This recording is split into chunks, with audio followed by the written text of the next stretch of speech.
Jones, Jones, Jones, Jones.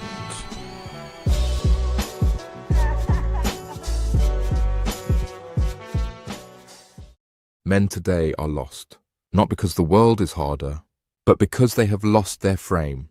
You see, your masculine frame is not about controlling others. It's not about ego. It's not about domination. A healthy masculine frame is about controlling yourself. At Finish First, we define masculine frame through options, vision, intuition, and fortitude. Options. A man without options is a man trapped. Options come from discipline, skill building, and self-respect. When you have options, you don't chase, you choose. Vision. You must see beyond today. Men with vision move with purpose. Without vision, you drift. With vision, you build. Intuition. The modern man must trust his gut. Not every battle requires force. Wisdom is knowing when to act and when to observe. Fortitude. Pain is unavoidable, but endurance separates men who finish from those who fall. You hold your frame because you've trained for the storm. In today's modern world, where distraction, softness, and victimhood pull at you daily, your masculine frame is your anchor. Weak frame, you react to everything. Strong frame, you choose your response. Finish First is not about being better than others. It's about mastering yourself so you can lead, protect, provide, and inspire without losing your soul. Men, you must build your frame, because without it, life will build one for you, and it won't be one you respect. This is a Universal Jones production. Join the movement. Finish First. Universal! Jones, Jones, Jones, Jones.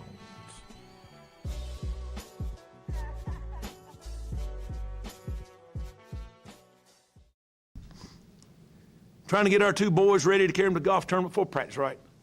12 cats live across the road. Our door's open. Screen's broke. We need to get a new screen door, but the screen's broke, so you can come in through the screen, but you can't get back out of it. I turn and look, there's a little kitty cat in our kitchen.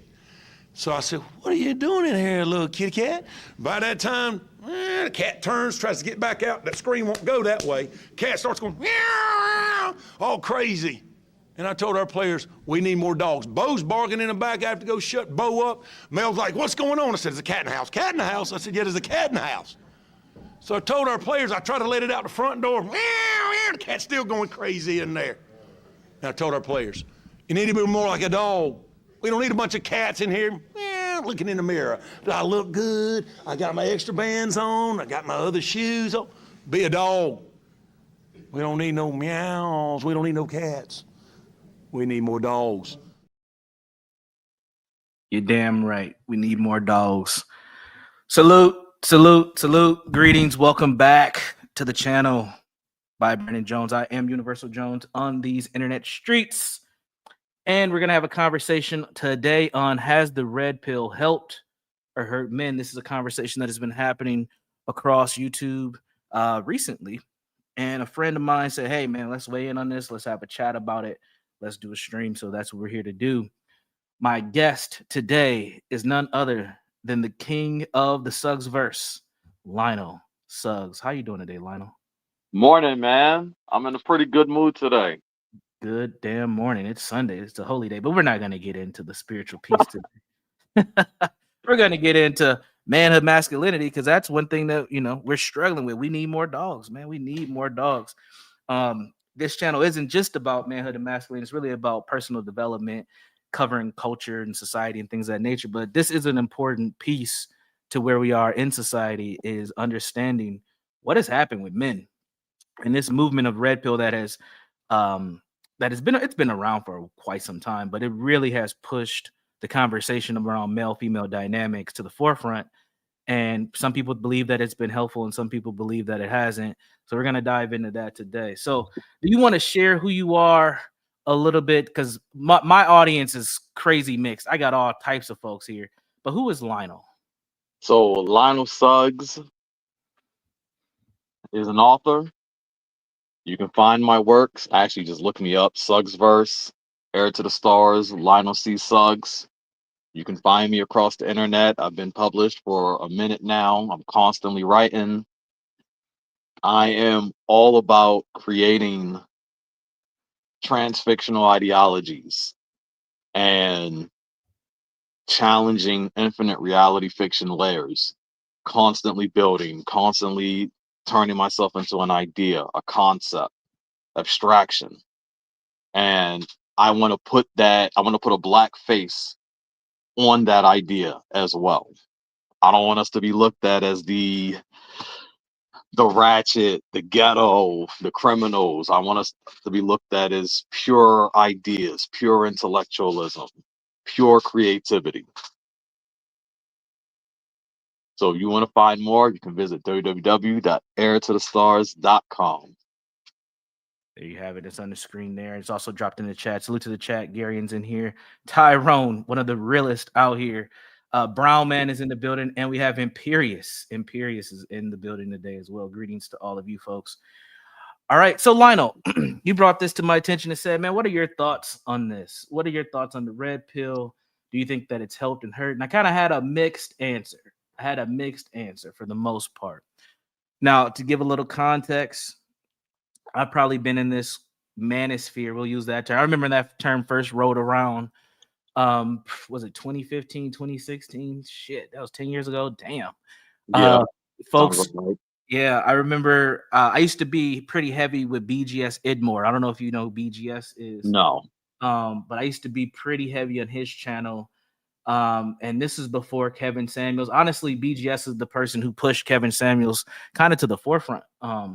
Everybody knows Kevin at this point, but back in those times, Kevin was just he was a content creator, but he wasn't who he became at that point. Yeah. About style, and he was kind of corny and nerdy, and people really didn't give him a shot. But he was giving good information for men just to get their image together for the most part. But the leaders, as far as we came to the black folks, it was folks like O'Shea Duke Jackson. Angry Man was starting to, he wasn't as big as he is today, but he was starting to get going. BGS. What's the other dude? Obsidian. Fuck, man. There was a couple guys out of Chicago. I can't even think of homeboy's name. Damn. And then there was this there was a couple guys I didn't listen to as much, but it was a smaller community of black men who were starting to talk about the red pill, but white guys were doing this already. Rollo Tomasi had already published his books. For folks who go way back, remember the book The Game? I don't know if you remember that. I read that book back in like 08, 07. The Game. Shit, man, who else? There was a guy, man, what was that website called? Something of Men, Kings of Men, or Men of Kings, or something like that. But there was a lot of people that have been talking about men just getting their stuff together and understanding female dynamics for quite some time. But it eventually became a thing. It went mainstream, and Kevin kind of rose to the top. But OGs like Tom Likas, I don't know if you know Tom Likas is, Patrice O'Neal. Those are folks that I know Patrice, yeah. Yeah, I was getting game from them a long time ago, before we called it the red pill, so to say. But that's where, I mean, we've come a long way to get to where we are, understanding male and female dynamics. And throughout this time, we also have seen society shift with the push of feminism in so many different spaces and places. And we got to where we are today, which to me is a mess. I think male female dynamics today are just shitty, man. It's just bad, bro. It's bad all the way around. So with that, being in this society, we get to this point where we have to respond to the society. We have a huge issue between males and females. We also have generational shifts, and the internet has played a huge role in this as well. So I'm giving you a lot of context here to work with. So for you, what's your answer to the question? Do you think that the red pill has helped or hurt men as we are today? I think it's helped. Okay. I think it's helped. I would say that the women would think it's hurt. It hurt us, but this ain't about them. So, automatically, if you let the women sink their teeth into it, then you've already lost the mission. The whole thing is we have a whole space now where we can talk. Things that you would talk about with a therapist is being put into this group for the men to talk about. So you can talk to other men. You can get motivated by other men. You're getting training tips from other men. You're getting frameworks from other men. and we're all coming together and we're sharing and we're trying to help build each other in a world that's telling us to be feminine. Mm. Yes, I would agree. Um, and not only is this world telling us to be feminine, we're being socially engineered to be non-masculine.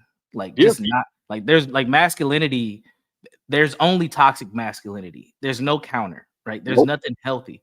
And I've heard this, there's no secret here. I've been in the social service world for a long time. I've been a therapist. I've been in this mental health space for a long time, and I've seen it directly imposed from educational level to a workplace level to just academically, where there is no counter to masculinity. There is no counter at all that's being pushed on a mainstream level. It's just beat down men, and that doesn't mean that men like we don't have issues to work on, Yeah. but there's no opportunity to work on those issues. It's just you're a man, you're bad, and it's like damn, that's it.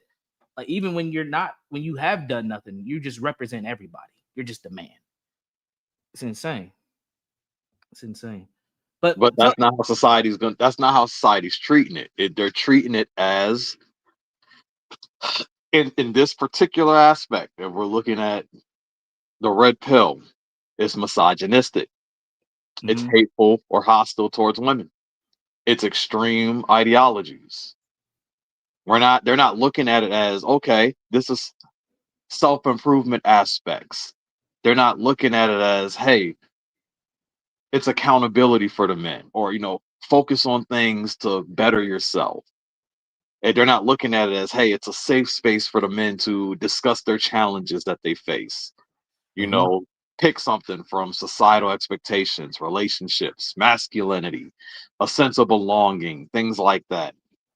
They're not looking at it from that aspect. They're looking at it as you're being hateful or extremist. But you have to admit that there is a level of that though. And there There is, okay. but they're only focusing on that. So when you're only focusing on that, you don't see the good that it's doing. Mhm. Even in focusing on that, you clearly see that the men, they're trying to understand stuff. Mhm. And that the other men are trying to offer some sense of solutions. But then all you see is hate. And I think and we'll get into this too cuz I think there's levels to this red pill piece. There's pieces and there, and I think that strategically it's been demonized because it has helped so many men. So my answer to the question is I ultimately believe that it has helped, but it has hurt men who don't have their own frame. As I let off with that video, there's a lot of aimless men of all ages, but there's a lot of men who their whole purpose has been surrounded by attempting to get women, get pussy at the end of the day. Like that's their main drive in life is to get pussy. It's crazy that there's a lot of men who ain't getting none, but it's so available now. Like that. So it's driving men crazy. And there's a lot of dudes who have mommy issues, and we'll get into the mommy spirit piece of this too. Um, and since they have these mommy issues, they really have some deep-seated anger towards women. And some of the frustration is valid, but I think that content creators have played on that level of frustration and, I and agree. codependency that a lot of men have on women, and they've utilized it to their advantage, to make money, to make revenue, to grift, as some people may say. And I don't think that that's right either. But ultimately, um, man, why you coming in here hating, man? Like, God, I don't know if he's a friend or foe half the time. I don't know. I don't want to say black men, but I would say men, period. But black men, I think we have a unique position with our women. But I do think that this is spread across ethnicities, and that all men are struggling with women. There wouldn't be a red pill, so to say, if it wasn't a thing that's happening in society altogether. But black men, our issues is that our women dominate us, and we have allowed that for so long and accepted it. And our women dominate us in every social element. That's our issue. And we don't have healthy man spaces at all that don't involve women. If we even try to get things moving forward with black men, there's always a woman involved. Always. Yeah. Never fails. From a community level to a family level to a social level. Just go to your local college campus where they have like they might have like a black men achievement team or group or something. I guarantee you there's a black woman involved. Guaranteed. And that's not saying that's wrong, but I'm saying is there's no space where black women are not involved when it comes to men. There's not. We talked about this a few weeks, or it was probably about a month or two ago, where I was pointing out the mental health thing, and I was pointing something out to you guys. Anytime you hear them talk about men's mental health, there's always a female speaker talking about it. Yep.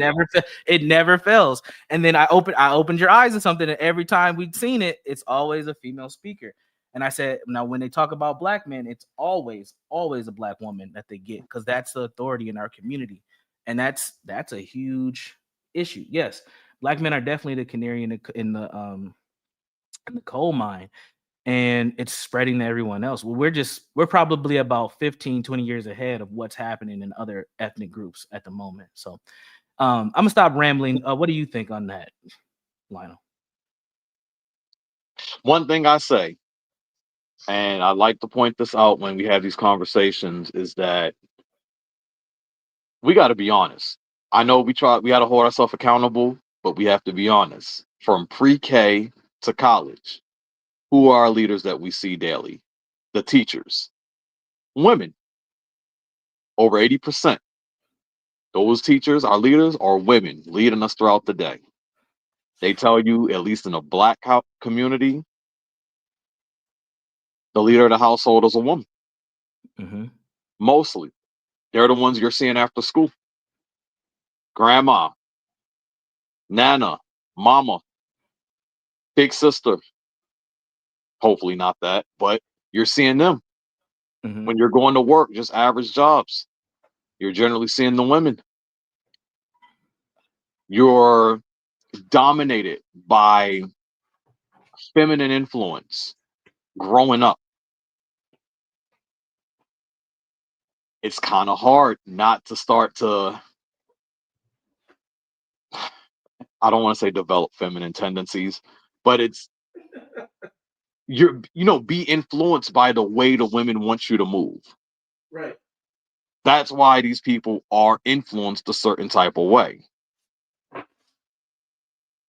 So you don't have places to really express yourself as a boy turn into a man growing up. Hence why what's happening right now, you got black boys, black men killing themselves at alarming rates. You got a massive decline in mental health among the men. You're just watching it happen because you're listening to women literally tell you, be open with yourself, express your feelings, be who you are, and simultaneously be a robot. Don't express yourself. We don't want to hear that. You're wrong. It's like a glitch in the system, and they trying to figure it out. Why do you think men haven't stepped up to the plate? Like I'm gonna keep it. I'm gonna try to keep this conversation focused on us as much as I can. But why, from your standpoint, where are the men at? Where are they at? They're around. That's all I can say. They're around. A lot of them want it. A lot. There. It's funny because you have a few of them that are to themselves. Yes. And my bad, you have a lot that are to themselves, and you have a few that's actually coming out and trying to talk. Because again, who were your male leaders? It's not like they really been around saying, "Yo, this is how you be a man. This is how you lead." You have men in the community that a lot of us grew up with saying, "Hey, this is what it's like to be a man," but ain't really tell you shit. Mm. How to be a man was essentially simp for a woman. Mm. Do for a woman.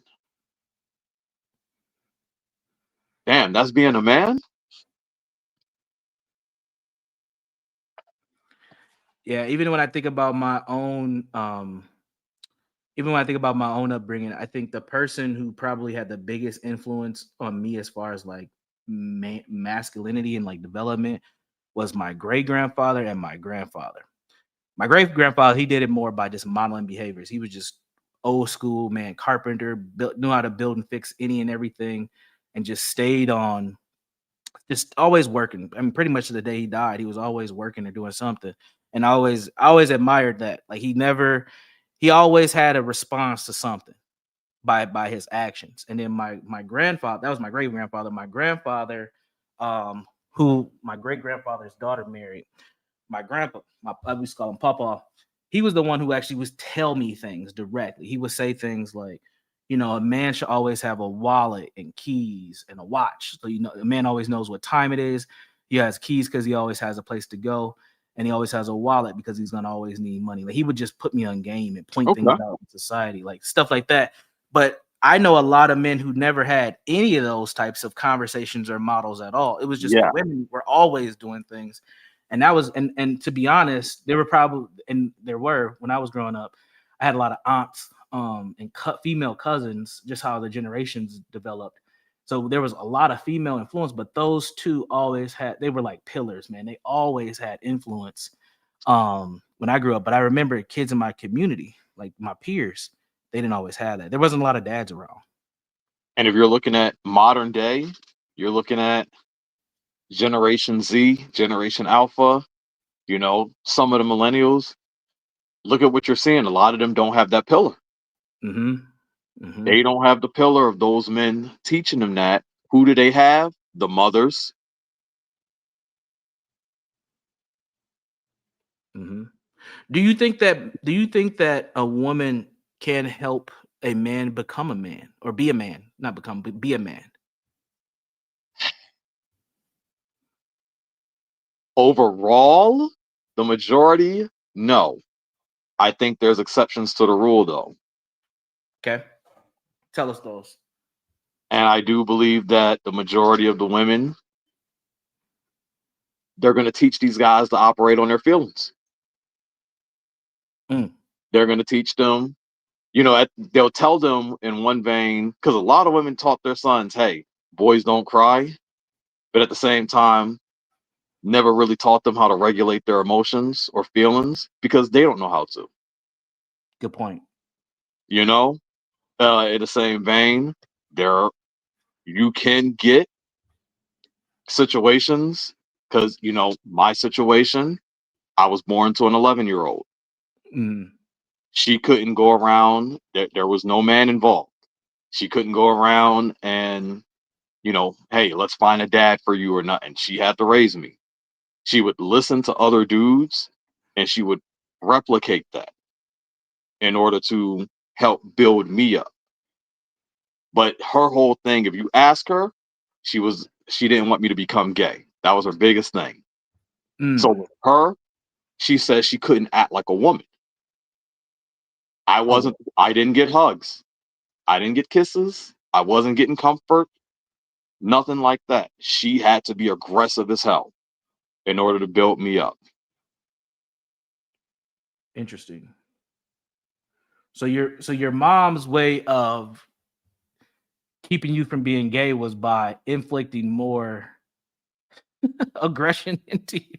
I'm not Yeah, laughing at you. masculine. I'm laughing at the thought process here. But Yeah, again, but she was remember, young. think about it. She was an 11-year-old girl, Yeah. Yeah. Damn. and she didn't have the only dudes that she was around were dudes trying to grape her, Mm. Wow. literally. Wow. And she couldn't listen to the women because she felt like none of the women around her knew what they were doing. Wow. Damn. Damn. Yeah. Mm. So, if you don't mind, can we dig into that a little bit? Go for it. All right. So let's fast forward a little bit to let's look at Lionel at 16, 17 years old. Like you're a junior, you're a senior in high school. How was that dynamic with your mother at that point? That was rough. I'm gonna tell you right now, that was rough. And Mm. because that, we were fighting in a sense, but what's wild is that she had gotten married, but that dude was literally nothing. He was just there. And let's say if I got emotional, if I somehow got emotional, this would be real quick. You ain't no bitch ass nigga. You better fix that shit right now. Mm-hmm. I wasn't allowed to cry. I wasn't allowed to be emotional. I had to be literally like, I had to be a robot. I had to be tough. I had to be strong, period. Because she wasn't playing that. If something happened, there was no hugs there. It was your fault. You was too weak. You weren't man enough to handle it. Fix that shit. No excuses. Mm. She did her job to the point that the man that was actually there could not do anything. Wow. So there was a man that was this your stepfather, or was this just a man that your mom was dating? Who was this man No, that was that was this was her second marriage. If I okay? was a She was junior, married. this was her second marriage. So she was married. Okay. So at this point, let's say you're what? I said 16. So your Yeah. mom's like in her late 20s. She's like 28, 29 years old. Yeah, she's going around there. Okay. And she's married at this point. How long was she married at that A point? year. A year. Okay. Okay. So Yeah, it she's didn't last long. so she's newly married, and you're saying, okay, it was hell. He wasn't really instrumental in your life. Did you learn anything from him? Or I know he wasn't there long, but like, what did you pick up from this individual? He was an alcoholic. Mm, He was angry. He didn't know how to take care of his own kids. He had two already. It was way too much pressure for him to come into this situation thinking he could take care of these two boys. I didn't make it easy for him either because I wasn't going to let him say shit to my brother. I was raising my brother. Go and be the boy toy you are for Kitty for a while because you ain't got nothing to do over here. mm, And I saw that pissed him off also because, he's a grown man. He's supposed to be the father figure, but he had no power to do it. mm. Did he attempt to try to be like He did attempt, okay? and I ignored that Mm, because in my mind, what could you teach me that my mom ain't already do it? mm-hmm. And again, he taught nothing. Interesting. So I'm gonna fast forward again. So when did you discover quote unquote the red pills? So we time marked you at about 16 years old. How old were you when this red pill philosophy started to come When into I your brain? started hearing some of this stuff, it definitely was back in 2009. All right, so we're about around the same time frame. Okay. It was definitely around that year. Mm-hmm. Mm-hmm. So 2009, you get boom, some red pill stuff hits your life. What was going on? Like, were you dating at the time? I was definitely Um, dating. what was like? Were you in school? Were you working? Like, what was happening I for you? wasn't. I was also in school. I was in college also, but I was definitely dating around.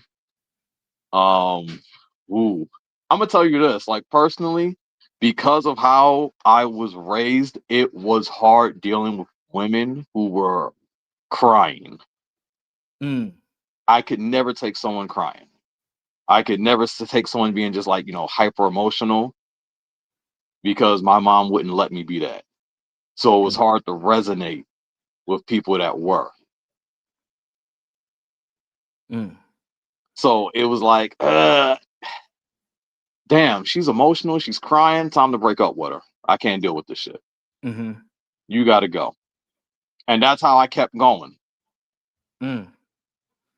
So you would just like keep it pushing. Like if a woman starts showing emotions, it was time for you to dip out. Yeah, I had to Wow. kind of course Wow. correct that later. Wow. I mean, you must have just been navigating. You must have been playing hopscotch with these chicks there because women tend to get emotional. I know, right? But it's only when they really started crying and crap, when they really got in that's when I was done. Oh man, that's funny. Some Tyrone, salute to Ty, or Ty as they've been calling him of late. Oh, they want to know what your age is. Do you mind sharing how old you are? I am 36. He's 36 years old. All right, and then salute to the chat too. I'm not ignoring you guys. I see all you guys. Sam, EAE, Slick Rick in the building. Stanley's here to hate. The urban landlord himself, that nigga John Galt, Garion, Speak. My man Aaron's in the house. Aaron, if you want to come up, bro, I'll send you the link, man. Brown man, I said Brown man earlier, but yeah, everybody. I don't think I missed anybody. Slick Rick, Richard's in the building. Salute to Richard and Coco. Hello, Coco.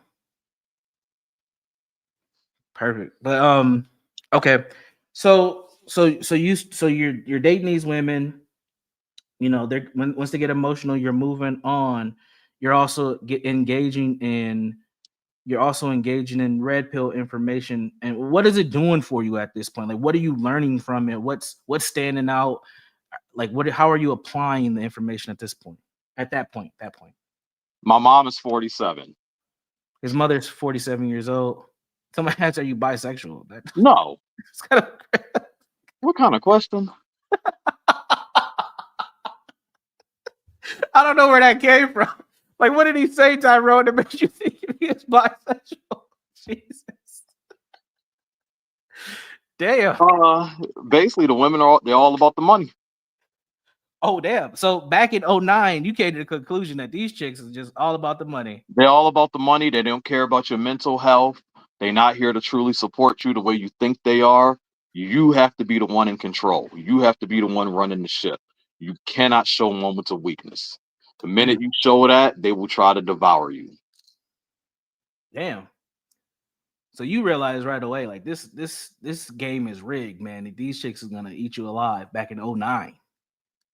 Sheesh. That's interesting. Even though I was coming around with the content around that time too, I didn't develop that mentality till way later. Like, this is really, like, this game is trash.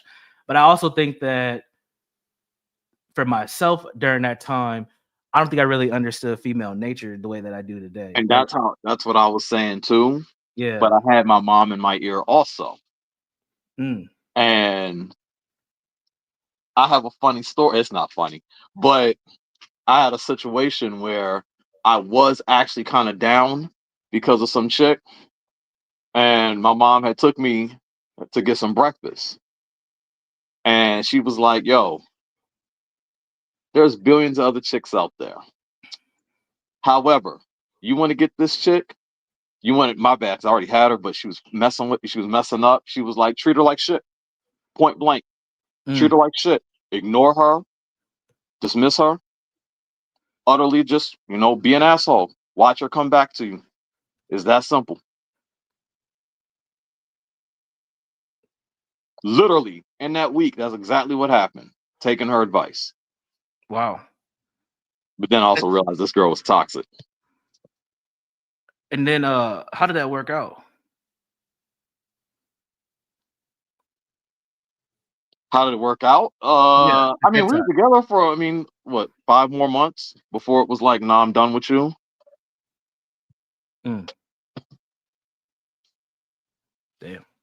Yeah, at that point, like, for me, I remember I remember my big aha moment was reading the book The Game back in, it was probably like 2008, by Neil Strauss. Have you ever heard of that book or read that book? No. And in that book, one of the big techniques, it's just a book on how to get women or whatever for the most part. But he talks about negging and, like, pretty much giving women shit and how that brings them towards you. And I remember trying that for the first time on this girl, this white chick, and it worked. And I was like, holy shit, this book is like the Bible. I was like, this thing is gold. It worked. I was just giving this white girl shit on campus, and boy, she came straight to me. I was like, damn. And then I just started applying little techniques out of the book, and the shit would work. And I was like, man, how does this? Because growing up in Black communities, man, like, especially around a lot of women, like, you kind of are socialized to cater towards them and do the things that they tell you to do, or that you expect that they want you to do. So that's how when I got into adulthood, that's kind of how I led things. It's like, all right, well, and it wasn't like I was unsuccessful. I had pretty good success with women for several different reasons, But until I read that book, that's when it just like changed everything. It's like it like rewired my approach towards women. It was like do everything opposite of what I was conditioned to do. And That it, makes sense. and it worked. And it worked. Another big moment for myself too was, and we've talked about this in Discord several times, is when I kind of broke what I call the mommy spirit. And I get that term from Jesse Lee Peterson, but that connection, that bond that we have with our mothers is such a man, it had such a hold on our mindsets Yeah. and how we engage with women. It's interesting, and for me, I broke that really early. I've shared on this channel before. I grew up in a domestic violence home, seen a lot of domestic violence as a kid, and I remember when I was 13, I had left home twice. The first time I left home, I was like 11, and I went and lived with my grandmother for 2 years, all through for middle school, 7th and 8th grade. Then I tried to go back home in the 9th grade. So I was about 13 years old. I went back home, and my mom had just bought a new house, and my stepfather, who was the abuser, he wasn't there no more. And my mom was like, "Come back. Your stepfather's not here. We're gonna restart our family." Blah blah blah. And probably about 2 months, 2 to 3 months into being back, his ass comes right back into the picture. So I'm like, "Fuck, man, this dude's back." And at this point, now I'm bigger. I'm in the 9th grade, and he's targeting me now. He's like everything that I am doing. Might want to reword my last post. Everything that I'm doing, he's coming after me. And so they get into this argument, and they weren't even fighting. It was just a big blow up argument. I remember I was breaking it up, and I remember I turned to my mom and said, "You need to make a choice. You need to choose him or us." And when I said us, I was talking about me and my 2 little brothers. And she couldn't answer that question. She couldn't. She was just like stuck. And that was the answer for me. I looked her dead in the eyes, and I just knew she could not stop being with this man. And at that moment, that was when it all changed for me. And I stopped seeing my mom as this like goddess, because that's how we're conditioned. And I just seen her as a woman, and I was just like, she can't do it. She can't do it. And that was when I knew, like, I cannot depend on her anymore. Like I thought that I could. Understand you. And I stopped looking at her as this like God, because I honestly think we've been socialized to look at our mothers like gods. And they're not. And they're not. They're people. They're human. They're women. They're at the end of the day. And when that changed, that was a big change for me. Now I still had a lot of that connection. Like I would still do stuff. I remember when my freshman year of college, sophomore year of college, I was going to school full time, lived on campus. I had an internship and a job. So I was like working my ass off. And I remember I was getting 2 paychecks at the time, and I would give her pretty much my full paychecks. I would take like $40. This is back in the day. I take like $40 out of my checks and give her the rest. So just enough money for me to like party on the weekends a little bit, put some gas in my car, and that was it.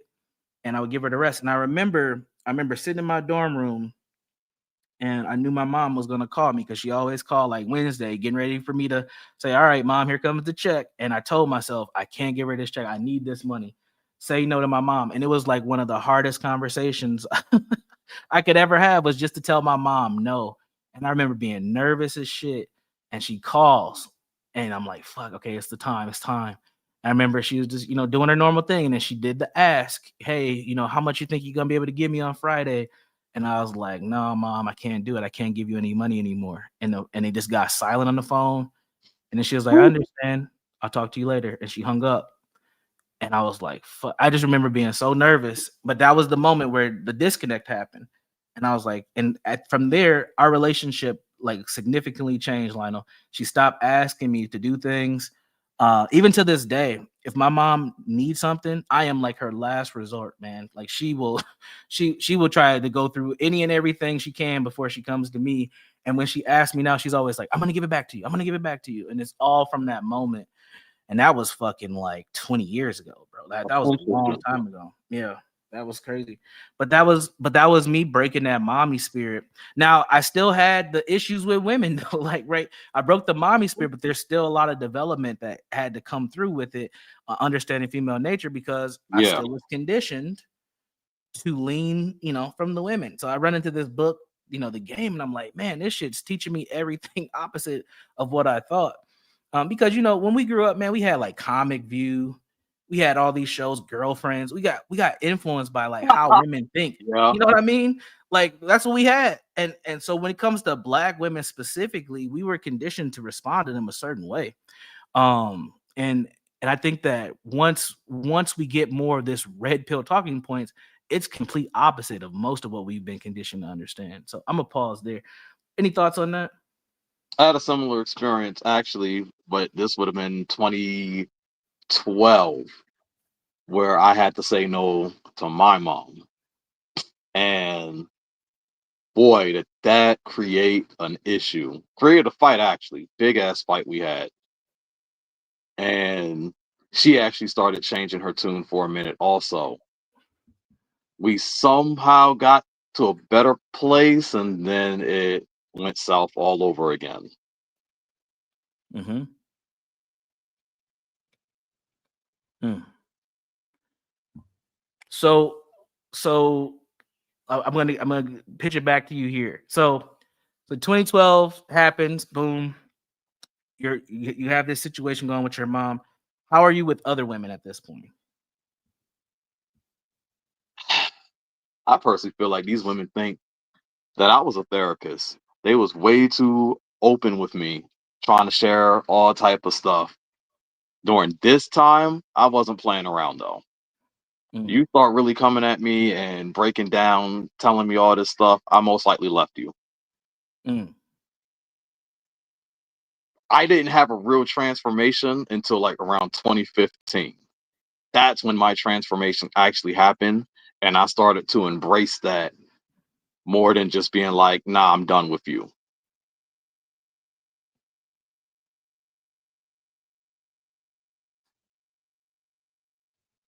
Fascinating. Fascinating. Mm, Because it did impact it because of, what I've seen. Because again, I grew up around a ton of women and all I saw was hypocrites. mm-hmm, That's why I started saying these, women are chaos incarnate. mm-hmm.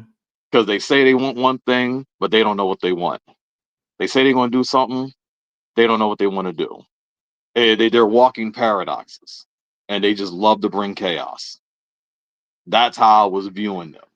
Like Wow. I couldn't trust nothing they could say.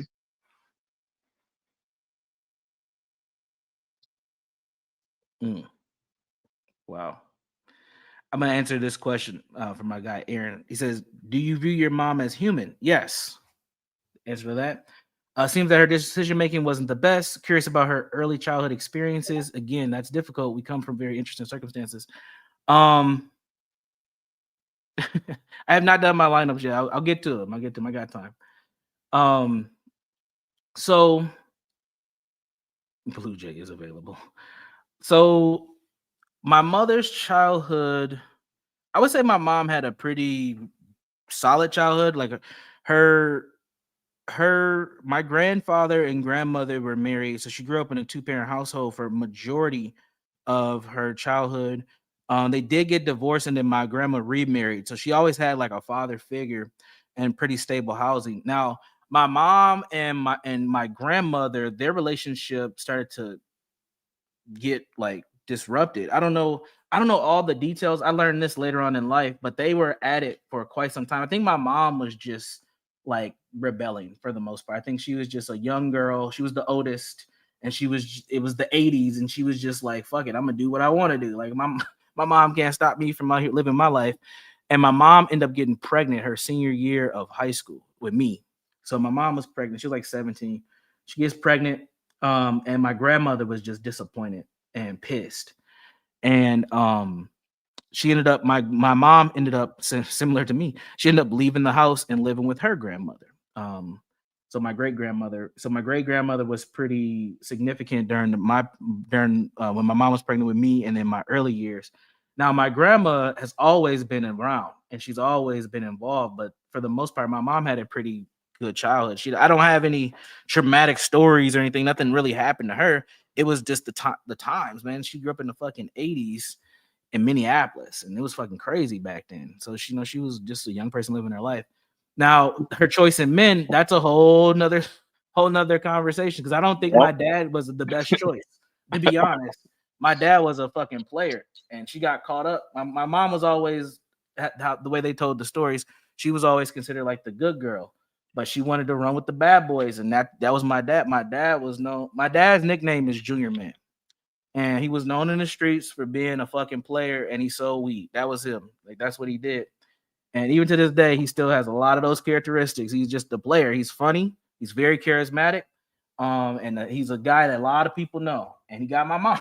He got her. And then the next guy that I know of was my brother's dad, who's the really bad fucking pig. Really bad pig. I don't know what the hell my mom was thinking with him. And he was just a smooth talker from Louisiana, from Covington, Louisiana, came and swooped up my mom, and she stayed with him for a long time through all the abuse and crazy shit that we experienced. She stayed with him. So her choice in men, definitely questionable. I know the feeling. But but that's kind of it. So let's see, what is Stanley saying? I don't even know why Stanley's here. He just hates on everything. So I grew up in the 80s. Do you think it was just an accident of fate? Like her getting pregnant, probably. Like I said, it was the times, man. People were having fun in the 80s. It was a good, like, the drug epidemic was happening. Young people were just living their life. It was a different dynamic. You had the JP experience. It kind of. I know I'm an educated dude, and people talk about that shit all the time, but I grew up like fucking in the hood. Like, I'm probably one of like 4 people that are pretty successful out of my family. Everybody else is fucking hood as shit. But so it could have been fate from my mom's standpoint. I don't know. I can call her and ask her. I would call her, but my grandma's kind of sick, so I'm not gonna call my mom. Stanley actually had a comment earlier, the one above it. Yes. And when I saw that comment, it just instantly made me think that when I actually started going into some of these spaces, I'm not going to use her name. I started hearing all these dudes that was talking about Akeisha. And it was like, dang, so all y'all had this experience with Keisha too? And I wasn't really communicating with a lot of men or hearing them really talk about the experiences they were having with the Keishas and LaShondas. But now I'm in this space, and it's like I'm hearing all these different dudes talk about it. And it's like, holy crap.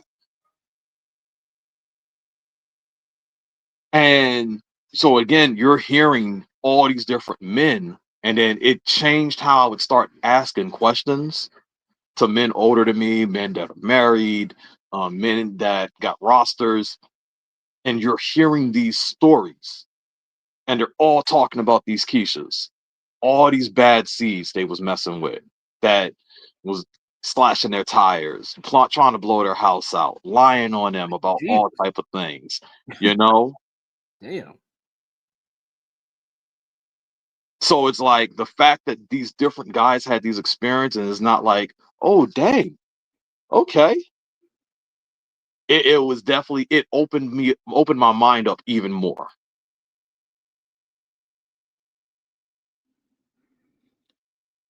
Yeah, I ain't never had those type of experiences directly. Okay, that was exaggerating on some of it, but Yeah. I'm just saying. But those things do happen. Like, we've seen Yeah. things like that. I mean, I've seen those things happen. I've just never had them in my relationships. I've never been with somebody who wants to slash my tires out. I did have a chick one time threaten to kill me, but that was a whole nother thing. Oh, hey, I had a girl put a whole dagger to my throat.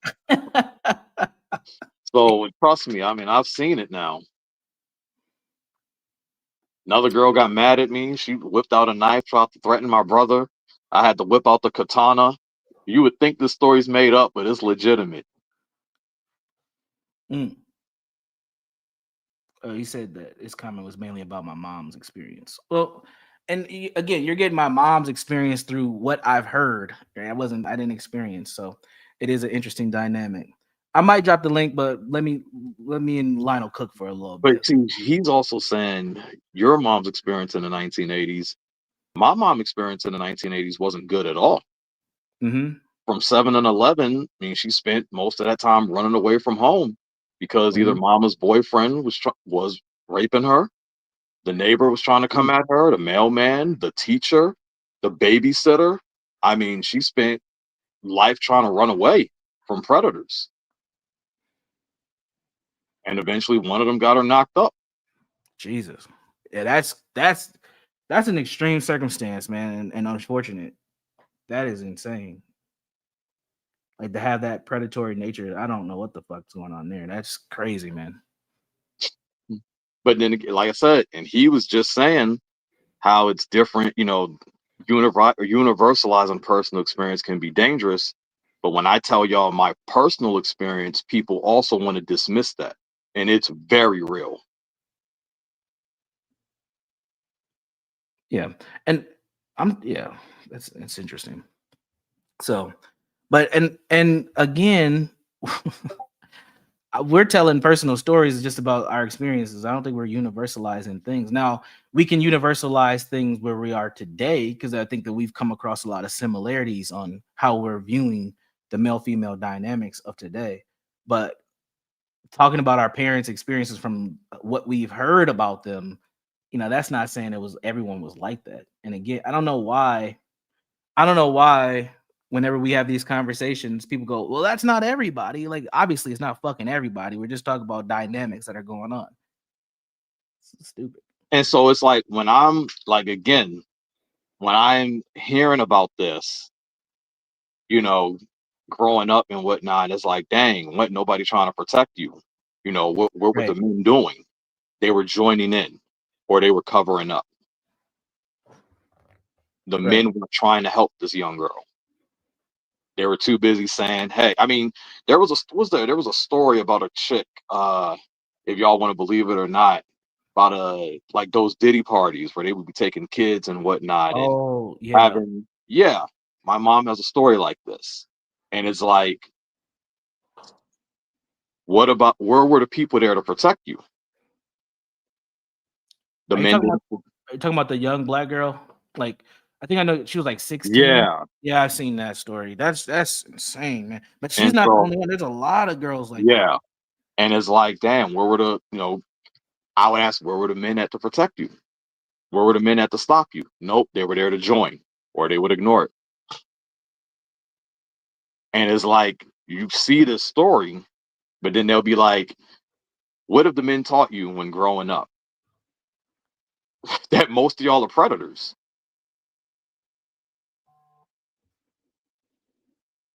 So I had that in my mind as well.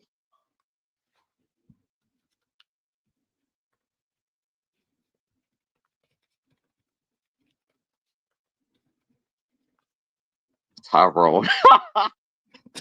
I shouldn't laugh at that, but that was funny. Tyrone's on Tyrone's on one. um, I don't know why y'all's names are changed on here. I don't know what I had to figure out that YouTube setting. That shit's weird. I don't know. I don't know if that's a StreamYard or thing or a YouTube thing, but I'll try to figure it out. Speak said, "Why to look at the place she's in nothing but people interested in perversion." But that's where my mind shifted Mhm. because you can't tell me that this girl who's spending now years moving from Maryland, DC, Virginia, Florida, New York, Pennsylvania, Atlanta, Georgia, moving up and down, even trying to shift over to Cali. Everywhere she's going, she's encountering predators, trying to run, just literally trying to survive. Can't go to the police because guess what? We're going to put a gun in your mouth and have our way with you also.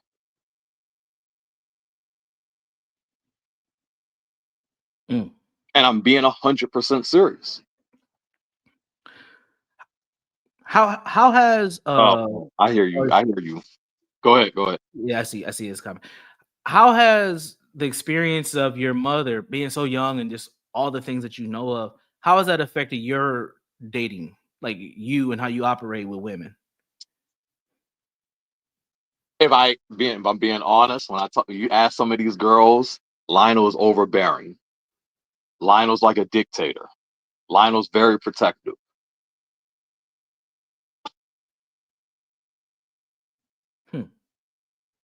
Do you agree with those assessments? Yes, I do. Okay. I ain't gonna lie.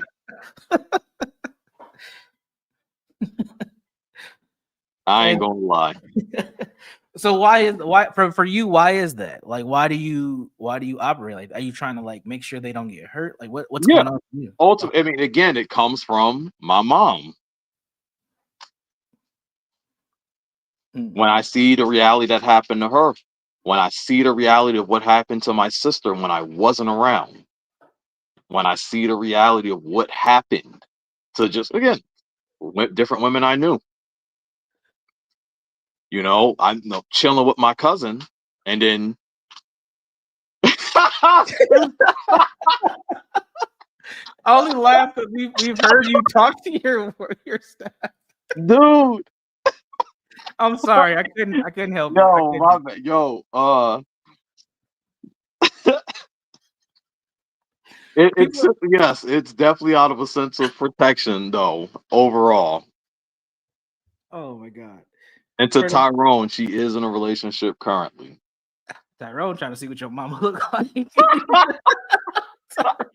Tyrone's taking this conversation a whole other direction. Like, what you look like? Damn. No, this for folks who don't understand why this is funny is because we've had a lot of offline conversations, and a lot of times Lionel's at work when he's on these conversations, and he does talk to his staff kind of crazy. So this is like super funny. Oh my god. All right, let's see. Yo,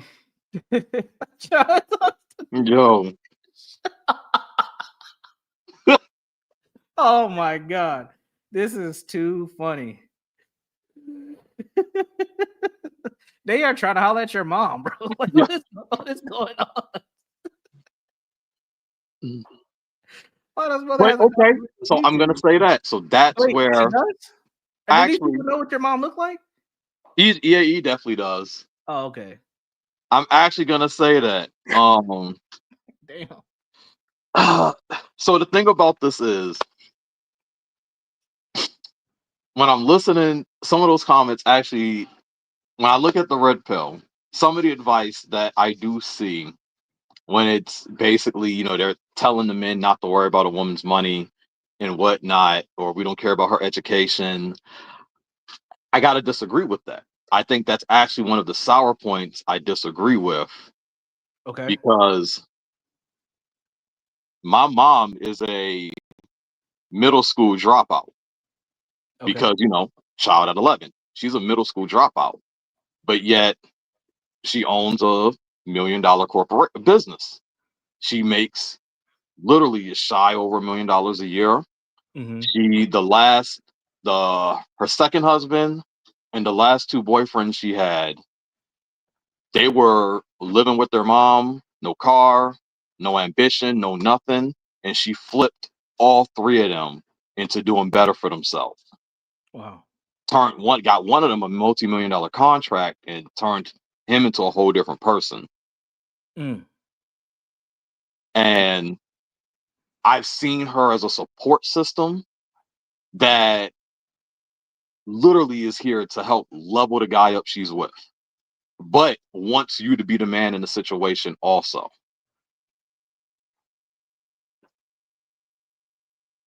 EAE. Damn. So your mom, it sounds like your mom likes to like, and this is gonna sound weird, but this is like the best way I Go can for it. explain at the moment. But it sounds like she likes to like pick up these projects in men and redevelop their lives. You said she's had 3 husbands and she's pretty much No, changed 2 husbands. 2 husbands, but she's helped 3 men turn things around. They are clowning. Yo, I gotta say something. Yo, Go ahead. what you just said is literally how my mom looks at damn near every girlfriend I've ever had or anyone I was talking to. A project. That's what she calls them. Just Really? what you said. Wow. That's literally how she looks at them. So she looks at your girlfriends that way. Damn. Yes. Well, say more about that. Are they like? Are you trying to help fix these women's lives? Maybe that's something you picked up from your mom. That's exactly what I picked up from her. Wow. Wow. And I didn't notice it until I realized what she was saying. Wow. That's interesting. Because that's exactly what she does to the men in her life. Hmm. And And and, and go that's ahead. what I agree with what Speak said. Because that's what my mom was doing. She kept dating bums, honestly. Dude, she was dating down. But yet at the same time, she was like, I'm gonna help level you up. Wow. That's fascinating. So you come to this awareness that you kind of take these women on as projects. Do you still date like that? Like, is that something that you still are you still engaging with women in that way? No, I've definitely transitioned my mindset, but gotta give credit where credit is due. It was her giving me a whole examination, and it was it the last chick? No, it was the chick before last. And she had hit me and let me know point blank. She was letting me know that no, Lionel, this girl's a project. She's not helping you build your business. She's not a true support system. And, she watches anime, so she uses certain anime characters as references, and she's just letting me know this chick not gonna last either. You're gonna throw her away because you're gonna realize you're literally. I got the text. You're gonna realize your value, and you're gonna know you can do better. Mm, damn, that's fascinating. So have you dated a woman that you felt like wasn't a project? Like, No, okay, so this is just your pattern, your thing. yeah. So that's what and I had to break that pattern. This was literally just a few years ago. I realized I really had to break that pattern. Nah, you got to have it together somewhat.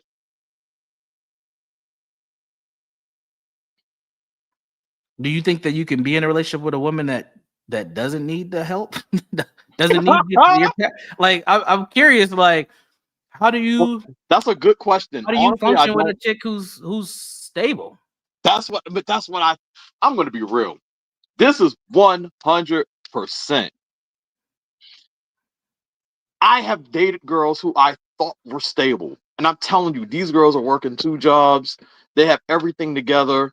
You would think they're mom of the year, even.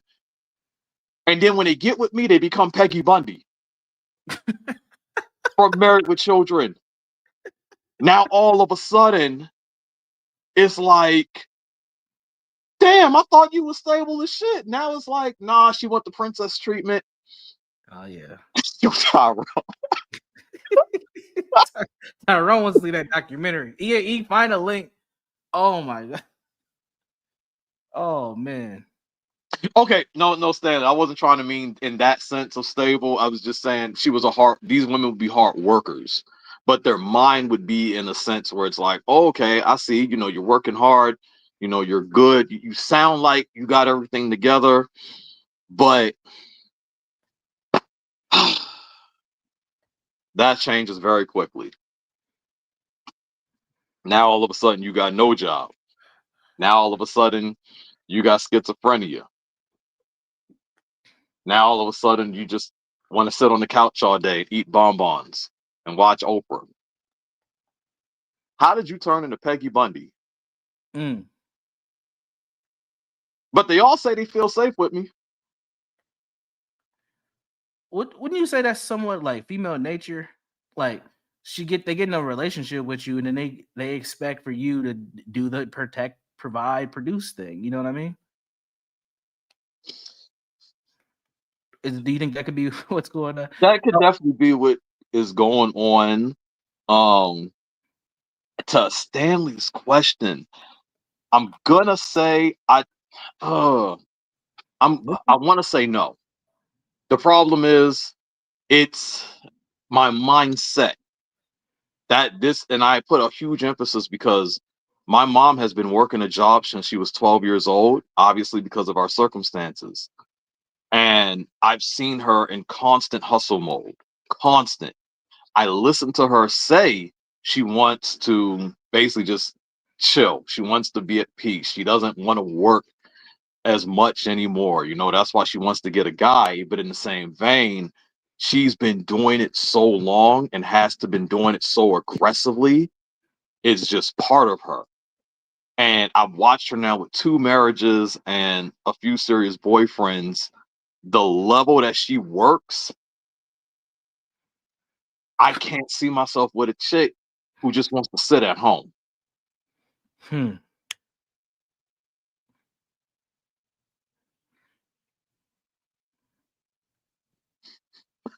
Fascinating. Not bad. What is wrong with these dudes? They're just crazy. Yeah, don't drop the link. And then for Lionel's mom's documentary, that's up to Lionel. That's not my call. So he would have to give permission on that one. And don't get me wrong, like I'm proud of things she's done. Like this woman, to tell you point blank, you know, she just bought her 4th Mercedes off the lot. Like she's doing good for herself. Like Yeah. real talk. But I also have a problem with handouts when it comes to her because she tried to give me one of her bins also, and I had to turn that down. Because I don't like taking stuff from her. In my mind, nah, I'll just earn it myself. Oh my God, Stanley! I don't. Why are you here, Stanley? Like, it doesn't. No matter what I say, he's not gonna agree with it, and he's just gonna say stupid shit and cover it later. I don't understand. Stanley, put your questions in the chat. We'll answer your questions, Stanley. Jesus. And it shaped my brother the same way because she tried to get my brother a Benz, and he told her no. He said, "I'll get a car on my own." Does your brother have similar like patterns with women like you? Like, has he come into red pill stuff at all? Yes, he agrees with effectively all of it, but he does operate more so on, hey, if she's nice to me, I'm gonna give her a shot.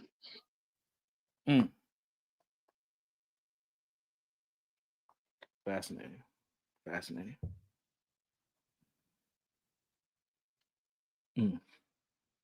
Interesting. So back to the red pill piece. What do you think the red pill's missing currently as far as males development and this information? What could help? What could help even further?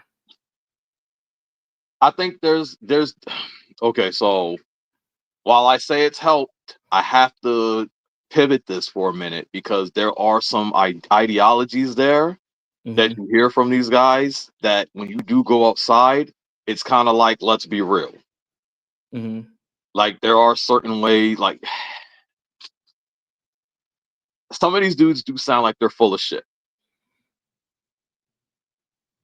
So we gotta get that one out the way right now. Some of them do sound like they're full of shit. And when you start sounding like that, the fact that the women are attaching misogyny to this tells you that some of these dudes are coming off the wrong, like Tommy Sotomayor. The way he comes off, you can't say the dude don't sound like he hate black women. This is true. He sounds like he hates black women, and he absolutely attacks them. Even if certain things are true, let's be real. It comes off real bad. Yeah, I would agree with that. And when you're looking at him and you're taking his videos out of context, oh shit, even in context, and that starts going viral, now that's a bad look. You look at Fresh and Fit, they'll look at what Myron is saying, and they'll take certain clips, it will look bad. I agree. I agree 100%. I don't really rock with Fresh and Fit. I think that they're kind of like frat boy humor types. You know what I mean? Like, and they do prey on the weakness of a lot of men too, and pump their heads up to really fantasize about what life could be. I don't think it's 100% helpful.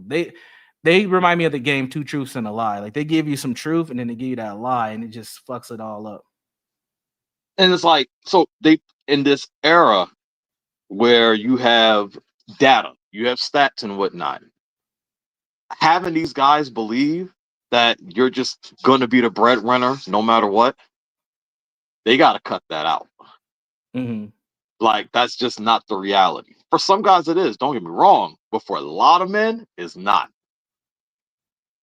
A lot of men ain't flexing six figures, let Right. alone something higher. Right. If you also think you're leading with your money and that's how you're gonna get your girl, you might as well get out the game right now. Or just pay. Like, 'Cause yeah, like, because that's they're it. making it sound like, yo, if you got this money, you're gonna get these girls, but it's like, you, we got billionaires who are losing their wives. Hmm. Tyrone has some questions for us. You want to take his questions? Go for it. He said, both of you guys claim red pill. I don't really claim red pill, but I'll go with it. How is your love life? He wants to know. You want to take Talking this to one the first? chick right now, I mean, honestly, I mean, it's going pretty well. I would say my love life is going good. I am not in a committed relationship, but I have a couple lady friends. Prior to a year ago, I got divorced, but I was married for 12 years and I was with my ex-wife for 14. But since then, since being divorced, it has been pretty interesting. He said you back with the rabbit. Nah, no bunnies, no snow bunnies. I actually haven't dated any white women since I've been single again. Actually, Yo, not. and so Stanley said something. Let's see.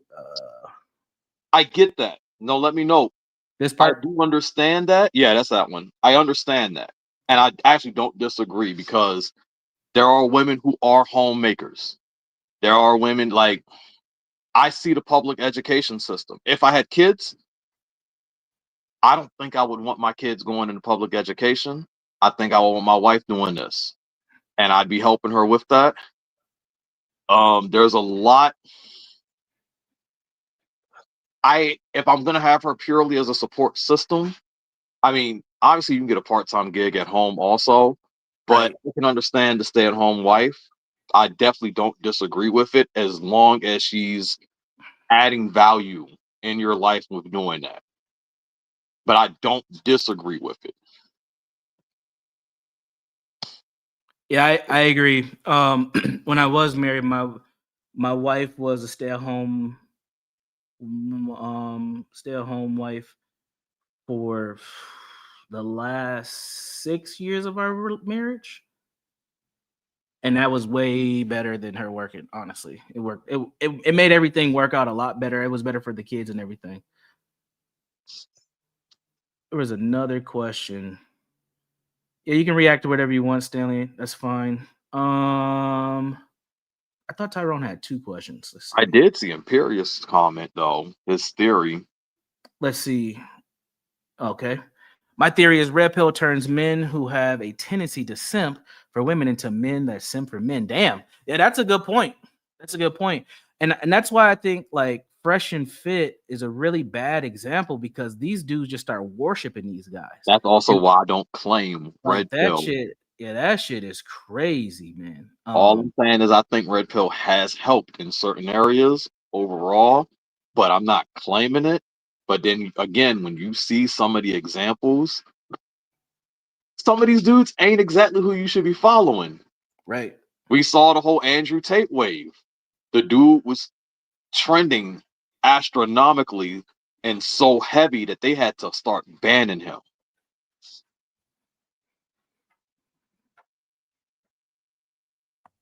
Yeah, I never was a fan of Andrew Tate. Yeah, me I neither. understood his message, but it's like, and again, all these red pill people, I think that you can take pieces of what they say and figure out what applies to you, but you shouldn't have to. You should not be worshiping any of these people. Like Yes, honestly, like but take the information and run with it.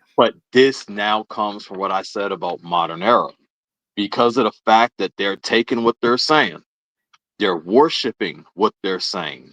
It's showing you that there is a lack of leadership, or at least male leadership, either in the homes where they can see these guys in society, because they're going online and they're telling you a good amount are young boys, but I'm like, let's be real. There's also a good amount that are grown men.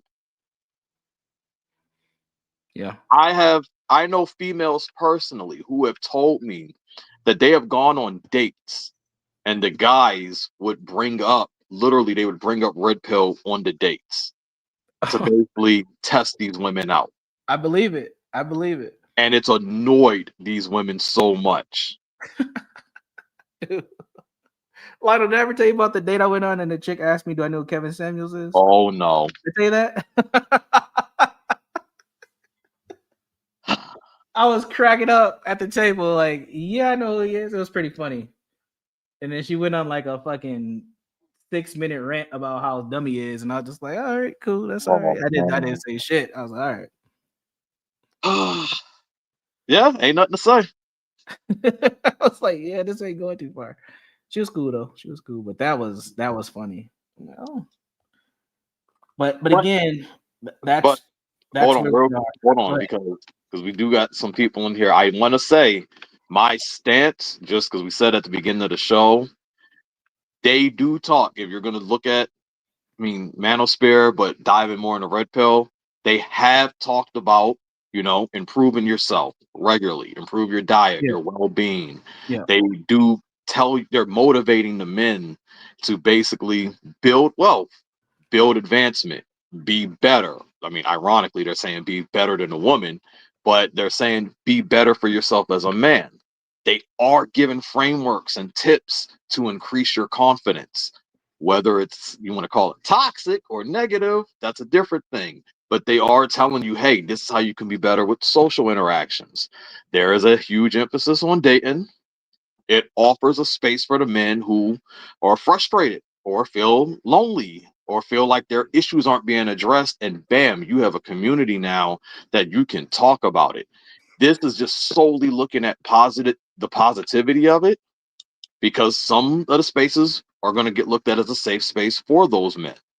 Now, I'm not going to say that's how all y'all should think, but that's how a lot of these guys are feeling.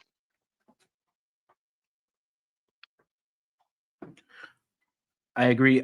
The person who I think, from my standpoint, gives good red pill knowledge is Coach Greg Adams. Have you ever heard him? Are you familiar with him?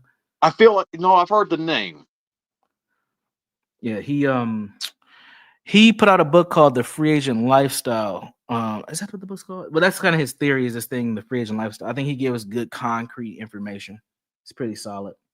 But a lot of it, again, no matter who you listen to, you have to figure out what's the quality information that you can apply, and then what's the bullshit that's there for entertainment, and apply it to your life as best as possible and just keep it pushing. I wouldn't worship any of these dudes, but yeah, CGA he's probably the dude that I think gives the best info out here when it comes to red pill. Go to Stanley comment.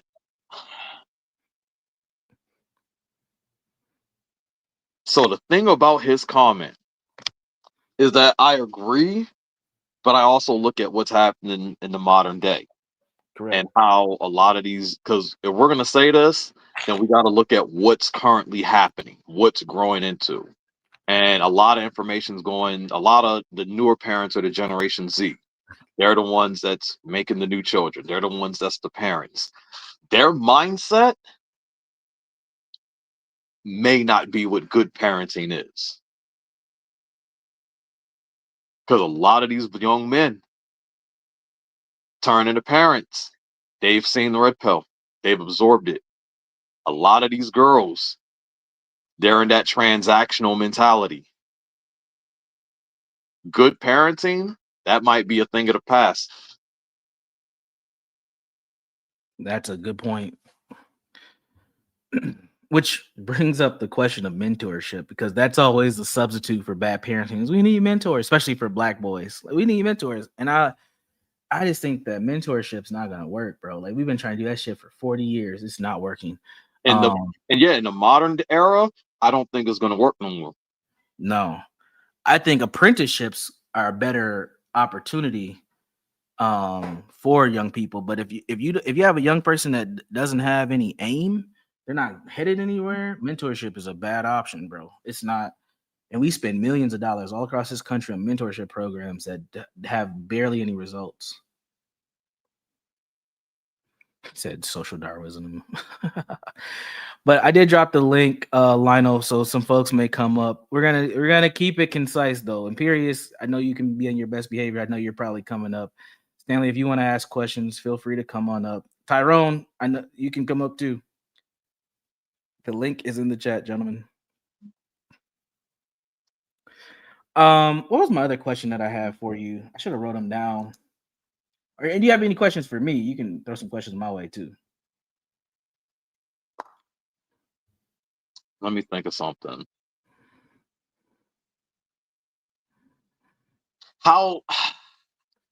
What is the quality you put on Red Pill talking about basically taking control of one's own life, regardless of their external circumstances? Do you think that they're really teaching these guys to take responsibility for their own actions or No, their I think. their outcomes? Do it. Say the last part one more time. Do you feel like they're teaching these young men or men in general to take responsibility for their outcomes? No, I think that they're teaching a lot of these men to be victims, and that they're not expecting men to have better outcomes. They're saying it like a talking point, but are there pathways or frameworks that are being offered for men to get there? I don't see that very often. No. That's something that because you asked for changes earlier. That's something that needs to be changed. Mm-hmm. Because I agree, they're teaching them to be victims. Yeah, that's what I see more than anything, and it's to keep them on that hamster wheel so that they can just keep grifting off of them. Really, that's what I see. Salute to Urban. Because I can't sit here and be like, it's my mom's fault, it's my girlfriend's fault, it's my grandma's fault, it's that woman's fault. I can't do that. Right. And show you the reality of things, but I can't sit there and just be like, yo, it's the woman's fault for my predicament. Like, I gotta take accountability for my actions, but when I am listening to the conversations, I do have to question, are these guys really teaching these men today to take responsibility for their outcomes?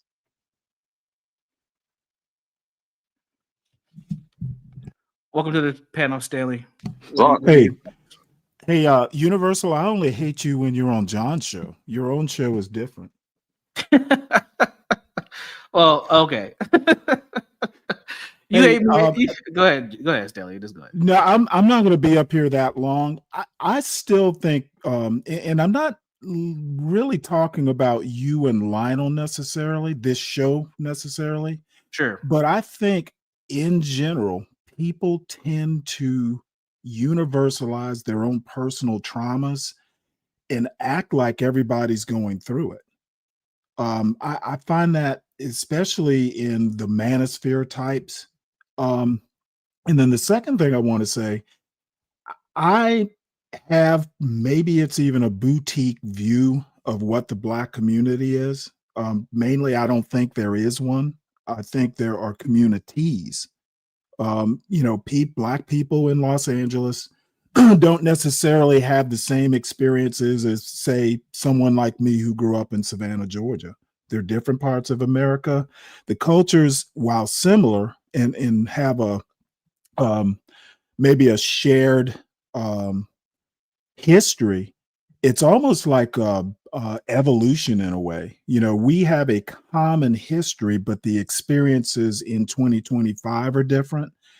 I shudder when I hear people universalize to the extent where it sounds like they're assuming everyone or a large number of people are going through what happened to them when they were growing up. I'm not built that way.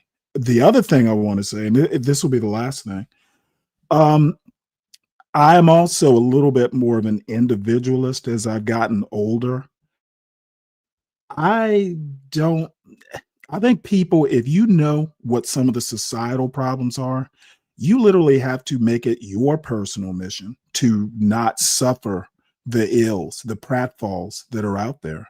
You know, I often say, if the culture is broken, and I don't just mean Black culture, I mean American culture. If it's broken, well, those who know it's broken need to rebuild it one household at a time.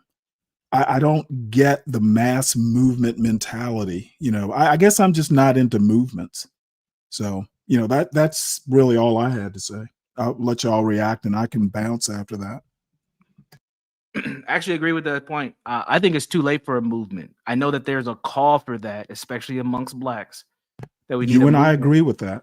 But I think it's way too late for, I don't think we're going to be able to put the toothpaste back in the tube with this one, man, honestly. And focusing on family, I think is important. But even before we get there, we got to get the male-female dynamic together, because it's hard to have a family if you can't even relate. Well, see, I don't think there's a dynamic. I think relationships are literally singular. Like for me, I've literally never read a book about how to get a woman. I just, you know, pretty much took, you know, my the way I was raised, and you know, those are really all I've needed. You know, the lessons I learned in my two-parent household, I've literally never worried about it. Not every male female dynamic is the same. They're not cookie cutters, what I'm trying to say. Sure. But do you think that there's some overlap? Like there's some things I think there are commonalities. Yeah. Mm-hmm. But I don't, again, in Universal, I'm kind of weird that way. You know, maybe there's something, you know, I'm 60 now, so I'm pretty much on the downward slope. I think I just don't like using other people's relationships as examples in my personal relationship. You can. I'm not saying it's wrong to do it. It's just been something I've never had the instinct or the inclination to do. Every relationship is different. No, that's not weird. I know some people who have that same mindset. Okay. Well, I mean, I don't really come across it that much in, you know, this, whatever we call this sector, you know, we tend to reside in. You're right about But that. I don't have any. I'm sorry. You're right. Yeah, you're right about that. I don't hear many people saying what you just said in this, you know, in this sector. Right. But I mean, that's really all I have to say. I appreciate it. And again, Universal, I don't hate you. I just like roasting you. Stanley, you talk shit about me every time I pop up on your screen, man. Hey, and you know what? I will continue to do it. But dude, here's another thing that You said I couldn't read recently. I heard you. You said but that doesn't mean I hate you. You're right. I just meant it's Universal, just a random comment. a dumbass. Dr. Dumbass. That doesn't mean I hate you. I think my son's a dumbass. I don't hate him. Not that I'm making that comparison. Sometimes I'm toughest on the people I actually like. Oh, Stanley, I expect better. Wait, what did you think about Urban's comment? Let me see it. Is a form. I don't even understand what that means, to be honest. Here you go. He followed it up. No, not in relationships. I mean, now you're always gonna subliminally, what's the term? Subconsciously learn from past experience. I'm saying you should be cognizant of the past, but most of what you learn, in my opinion, in relationships is the mistakes not to make. That's pretty much what I've taken from past relationships. And Lord knows I've made some. Yeah, I think we all have, you know. Yeah. I think that's what you do take from the past relationships is how to be But better. that would be about it. Mm-hmm. All right. I'm gonna let Imperius up. He's been in the back waiting very patiently. Salute to Imperius. Yeah, well, you know, Universal, I do hate you, you fat. Damn.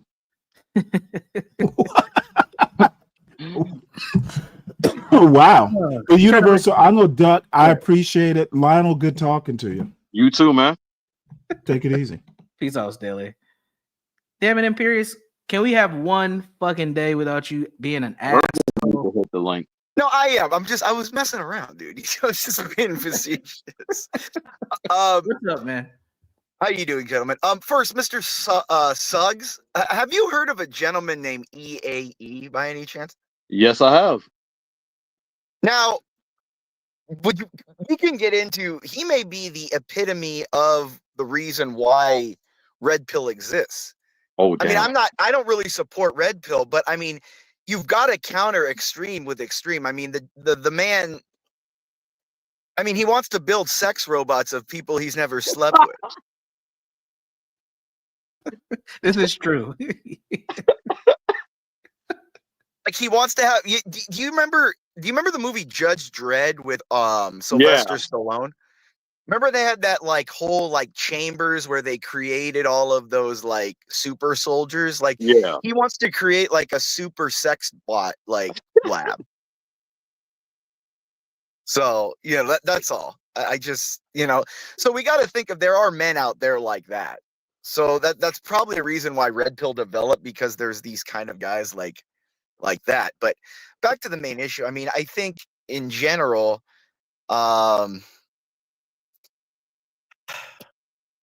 Red Pill is it's to me, you have to go down to the root issue.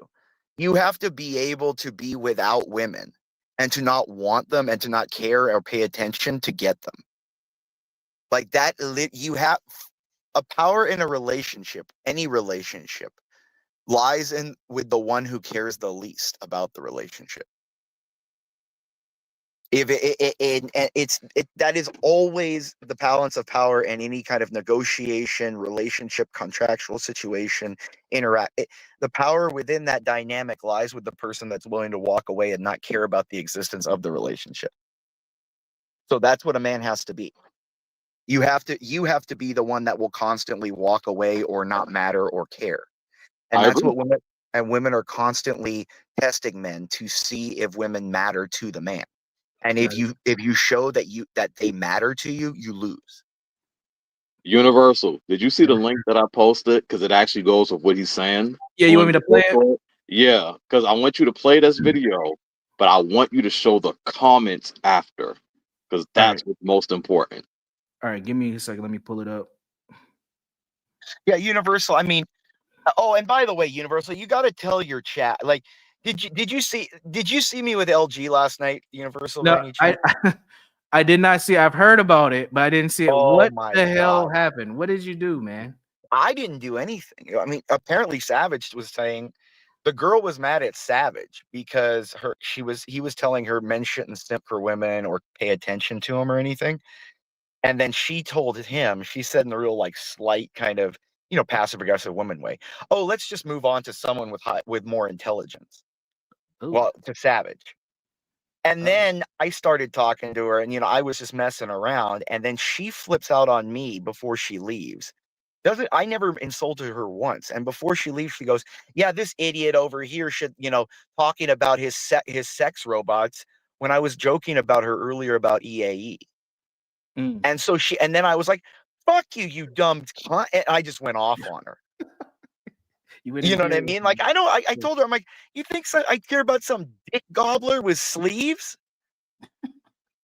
Like, that's what I'm saying. And if those are LG's friends, her husband should be fucking restricting her to more appropriate friendships. Okay. All right, I'm gonna pause it there. I'm gonna have to go back and watch that some point today. Yeah, no, even because I was going off, and Savage even made me realize she wasn't even really mad at me. She was mad at him first, and then she just wanted to jab at me before she left because she was mad at Savage. That is one of the dangers when you start to introduce folks who are not a part of these conversations in them without any context, and then you just let all those people come there. Yeah. Mm. Look, and then Moxie comes in here. Look at Moxie coming in with chop blocks. Moxie, go get your mouth back on red. Okay, it's a Sunday morning. He's got desires and needs. All right. So Moxie, go pop Red off. Okay, that's what I recommend. Salute to Moxie. Universal, I'll be back. I gotta finish my cardio here. I'll All be right. back in like 45 if you're on. But Moxie, look, I'm tired of this, Moxie. I'm tired of it. Go put yourself to work with Red. He's a fucking great man. You're lucky to have him. I don't know why he picked you off the dustbin, but he picked you up. You should be appreciative of that man. You should worship Red. Have a good day. See you later, Imperious. Have a good. All right, he was, Imperious. All right, here we go. Common comments that I get when people watch my partner shaming or watch me call out bad behavior is, this is why I'm done with dating. And I want to address this because, shoot, I did not mean for that to be the point of this channel. One of the biggest reasons I started the whole Womansplaining Men to Women series was as a response to all of the anti-men echo chambers that I kept finding myself stuck in. It all started to really affect my anxiety and my depression because I started honestly believing that all men were like these horror stories I was seeing online. But at the end of the day, it's just not true. And so I wanted to start poking holes in those echo chambers. So if the whole reason I started making videos was to get women to stop saying men aren't worth it, the last thing I want men's takeaway to be from my videos is women aren't worth it. Dating isn't worth it. Love isn't worth it. It is! I just wanted to remind you of that as you continue interneting because I was poisoned and it was not good. Do not let yourself get poisoned too. One of the most common comments that I get when people watch my partner shaming or watch to look at the comments and read some of these comments. If you are rejected 100% of the time, you start to find joy in other things. Mental health should be first. I don't date anymore, and it's a woman's fault. She's my wife, though. She's my wife, though, so I forgive her. I don't give up on dating. It gave up on me. I do not exist in dating terms. Sorry for being one of those men. I was never hurt by a specific woman, but instead ignored for decades. The problem isn't me thinking love isn't worth it. The problem is 100% rejection rate. And I'm tired of being told over and over that I'm not good enough. Jesus. It's why I avoid TikTok. Many of the videos that pop up in my feed were women talking crap about men, and I wasn't even searching for them. We're not put off. I think they mean putting off dating because of your videos. We put off it because of your experience. Our experiences. Our experiences, yeah. Baby Stanley's right. It's hard to keep trying to find someone when nobody will even give you a chance. When all the available options are toxic, dating is not worth it. You can stop. But okay. If you look at that, this is the target right now. And then this is how these guys are going to consume this information. And then they're going to look at what they're prioritizing. They prioritize the women. And the women have broken them, basically, because either, as you said, one dude, 100% rejection rate, or how they failed at dating. It do kind of sound like some of these dudes gave up after one try, but this is a perfect opportunity for them to be red-pilled. But it can go in two directions, unfortunately. Either they're going to consume it and it's going to be like, damn, these women are trash. F these women. Or they can look at themselves and better themselves. The question is, which route are they going to take?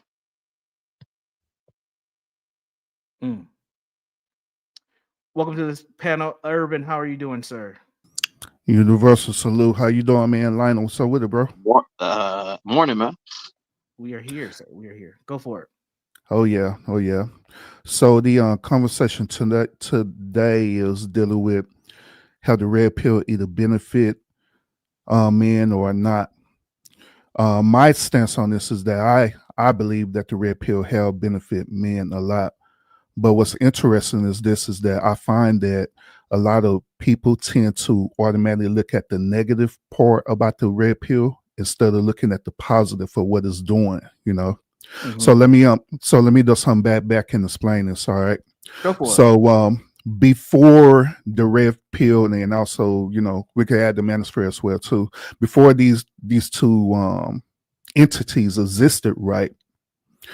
We had men out there who were just literally just pedestalizing women, you know what I'm saying, where they would just go out and do all these things that women manipulated and command them to do, and they didn't get nothing out of it in return. Or some men would be lucky enough to even marry these women, but even when they're in a marriage with these women, they're doing the same exact thing and stuff, where they constantly is pedestalizing these women. It's that old saying that they say all the time, happy wife, happy life. And so they live their life with this saying and stuff, right, where they believe that they got to do everything possible to satisfy this woman, while sacrificing, their very self, their very being as being a man, So what end up happens that ultimately they end up losing the dudes who are out there who's single. They allow these women to use and abuse them and stuff, right? And so they start questioning, they start trying to figure out, like, man, why I'm not winning, why I'm not being successful in my endeavors and stuff, why I keep falling for the same trap over and over again. That also it's the same with the men who were married and stuff, right? They're trying to figure out why I'm divorcing this woman, why I'm in this toxic relationship, why is she treating me this way, right? Then eventually end up getting divorced, get put on alimony. If they have children, get put on child support, right? And he end up losing the situation. And some men literally lose themselves because they lose their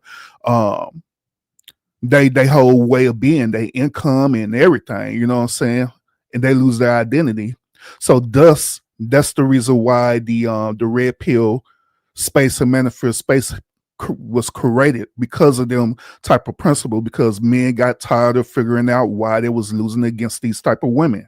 Now the thing that y'all need to understand is this: the red pill community actually advocate and teach men to look for these certain signs. They teach men that, hey, you need to stop simping over these type of women, because for some strange reason you want to look at how the way the woman looks first, instead of understanding her intelligence, understanding her character. Stop looking at that. Look at her character first. You know what I'm saying? If you see that she's had this type of character or mindset that she's going to use and abuse you, then you got two options. You can either want to play the game and do the same as that thing, or you could just dismiss her and find the woman that you're looking for. And that's what particularly that's what the red pill community is teaching. Now, the bad part about it is that you do get men out there who've been so damaged, you know what I'm saying, who've been so traumatized about it, where they enter into a level of what we call incels, where they just hate women altogether, and they just want to treat women bad, and do all this weird stuff. And to be honest with y'all, brothers, it's no different from feminism, because like there's a part of feminism I do agree with, that's beneficial to women, but there are other parts that's bad about it that I don't agree with at all too. Like, case in point with the red pill, like with Mari, right? Mari Gaines, he believed that women shouldn't work at all, period. He also believed that women should no longer vote or have any say so whatsoever. You know what I'm saying? I don't agree with that stance at all, period. I believe that they should have a voice in our society and in our community, you know what I'm saying? But other men will gravitate towards that, right, in the negative way, and they start using all these shaming tactics against women, you know what I'm saying? So I don't agree with that, period. Yep. You know what I mean? Yep, I agree. So that's pretty much in a nutshell. Like me personally, I believe that the red pill community is beneficial if you use it to help advance you as a man. You know what I'm saying? You take the information that they give you and it will help you out, especially younger men.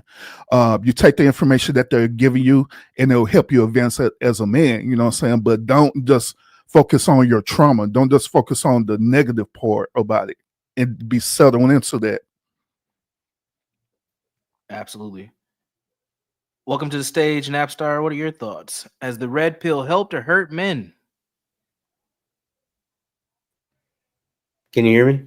Yes, sir. Come through nice and clear. All right. First of all, shout out to chat. EAE suck my giant schlong. But I'm sort of new to this sphere, and I kind of just think about the youth that are getting involved a little bit into the conversations. And as someone who teaches at-risk kids, I mean, some of them are already talking about this stuff. There's no sort of difference in what they're talking about to what grown men, people on these stages are talking about. I mean, at risk kids, I mean, they've dealt with some of the toughest things in life, and here they are talking about women in a certain way and perspectives. So I just thought I'd throw that out there a little bit, but yeah, I'm just kicking you guys. I'm just listening to your conversation. No, appreciate it. You adding that in there. Go ahead, Urban. Yep. Go for it. Yeah. So I have two younger sons as well too. Well, I actually have a stepson and an actual son. My oldest son, he's in the military, and so while he was growing up, I was teaching him, red pill concepts and stuff, but not in a negative way, where it's teaching him to hate women. Women are like this, and different things like that. I was teaching him the truth about what to look out for if he's trying to, eventually find a wife. So I do tell him that, hey, don't be simping out for these women. Don't be sitting up there, you meet a woman and immediately you want to just overly shower her with gifts and all these different things. Don't do that. Your first instinct is for you to get to know that woman first. You know what I'm saying? Don't look at her body or anything like that. Get to know her first. Know what she's about. You know what I'm saying? And just know the signs. Know the signs, because a lot of modern women, they do the same type of thing over and over again to try to get a man to get them to do what they want to do, which is to try to manipulate them. So you look out for the signs. Like if you want to talk to a woman and you're trying to set out a time to, spend with her and stuff, right? And you're trying to, plan to do certain things. I tell her, hey, bro, in the beginning, let's do the bare minimum, the very bare minimum. You know what I'm saying? That's like, hey, let's go meet out and, have a donut or something. So we just chill and talk. So I can just get to know you better. If she disagree with that immediately and start talking about she want to go eat steak and lobster and she want to go to this 5-star restaurant, then you already know automatically what that woman's about. And so do not have that woman in your immediate space. Get rid of her, But if she agree to that, and they'll let you know that she actually wants to get to know you for you, because it don't matter about what she could get out of you. It's all about the time that she's trying to spend with you. Now, I know for sure 3 of us are fathers up here. Lionel, you got some possibles out there. See, That's funny. I'm just playing. But Urban, do you have any daughters? I do. Sons. Okay. All right, great, perfect. Because this is something that I wrestle with, and I don't have a good answer for this. I'm seeking counsel here. I don't know. Well, let me ask this question first. How old are your daughters? What ages are they? Oh, they are still young. Well, also my youngest is 8, but the rest of them, they're teenagers. Okay, perfect. Because I have a 12-year-old, and we're starting to have more serious conversations about like what dating is and all that stuff. And when I think about red pill and all this shit that's going on, I hear what Napstar's saying about these kids, and they're already having these conversations. We just talked about what to tell the boys, but what do we tell the girls? How do we parent them? And I know that their moms play a huge role in this as well, but as men, what are the things that we should share with them? So in my experience of dealing with this, right, I do the same thing with my daughters. I educate them about how the way men are, you know what I'm saying? And I teach them to navigate within that space, you know what I'm saying? So like the same exact way how I was teaching my son, like, hey, these are certain signs you need to look out for us, the characteristics of this woman. I do the same thing with them for us, the characteristics of the men, because let's be real about it. There are men out there or boys out there where they try to lead by their status, where their status is social status or they have monetary status, whatever the case may be. They'll try to lead with that and try to simp with that. You know what I'm saying? So I do this. I tell like, hey, if a dude immediately trying to shower you with gifts, right, If a dude immediately trying to pedestalize you, it's all right. Immediately talking about, oh man, you look good, blah blah blah, and all the stuff there, right? They'll let you know right off the bat that dude is not good for you because he's not trying to get at you for as who you are, for as your character. He just only trying to gain something out of you, which in this particular case, it could be your body or wherever it is. So you need to look out for that dude because that dude is a simp. So that's why I teach my daughters. Yeah, I appreciate that. Yeah, it's it's interesting. Like we haven't had too many serious conversations about it just yet, but I know that those conversations are right around the corner. Part of it too for me is like modeling healthy behaviors as well. And I think about how the divorce impacts my kids' outlook on relationships and what they expect, how they see me as their father, what expectations they have as their mom. So I take all those things into account. And then also seeing where these boys that are in the environments that my children are in, how are they responding to things? I haven't had the experiences Napstars had where they're talking about red pill stuff openly, but I know they have access to it. I know that these people probably know who Andrew Tate is, and stuff Wait of a that minute. nature. So go for it. On to Napstar's point, that's why there was such a massive ban on Andrew Tate, because a lot of young boys in schools, boys that are in middle school, they were talking about red pill talking points and they were quoting Andrew Tate and some stuff on Fresh and Fit, but they were talking, these kids were physically talking about it. And it was like, oh man, we can't have this. Yeah, and to just follow up on that, it was I believe it was a Netflix show that was based on that too, and a lot of kids was watching that next Netflix show where it was dealing with a lot of red pill content. But once again, that's why I was saying earlier that people tend to take the negative out of the red pill content and make it be what it is. You know what I'm saying? So these directors, they took the negative part of the red pill and decided to make a show out of it. Then in return, these kids, these young boys start watching this show and they start gravitating towards it. Or another thing too, which at the end of the day, I get it.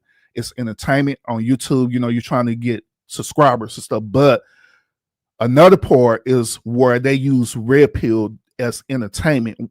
This is where you look at Andrew Tate, he's cussing out people, or you look at Myron, he's having this castle moment where he's cussing out the women and telling them to get out and different things like that. All of that is what they call entertainment value, but they don't understand that these younger men are looking at this and they're like, wow, and they're championing it like, yeah, this is how the way we're supposed to be.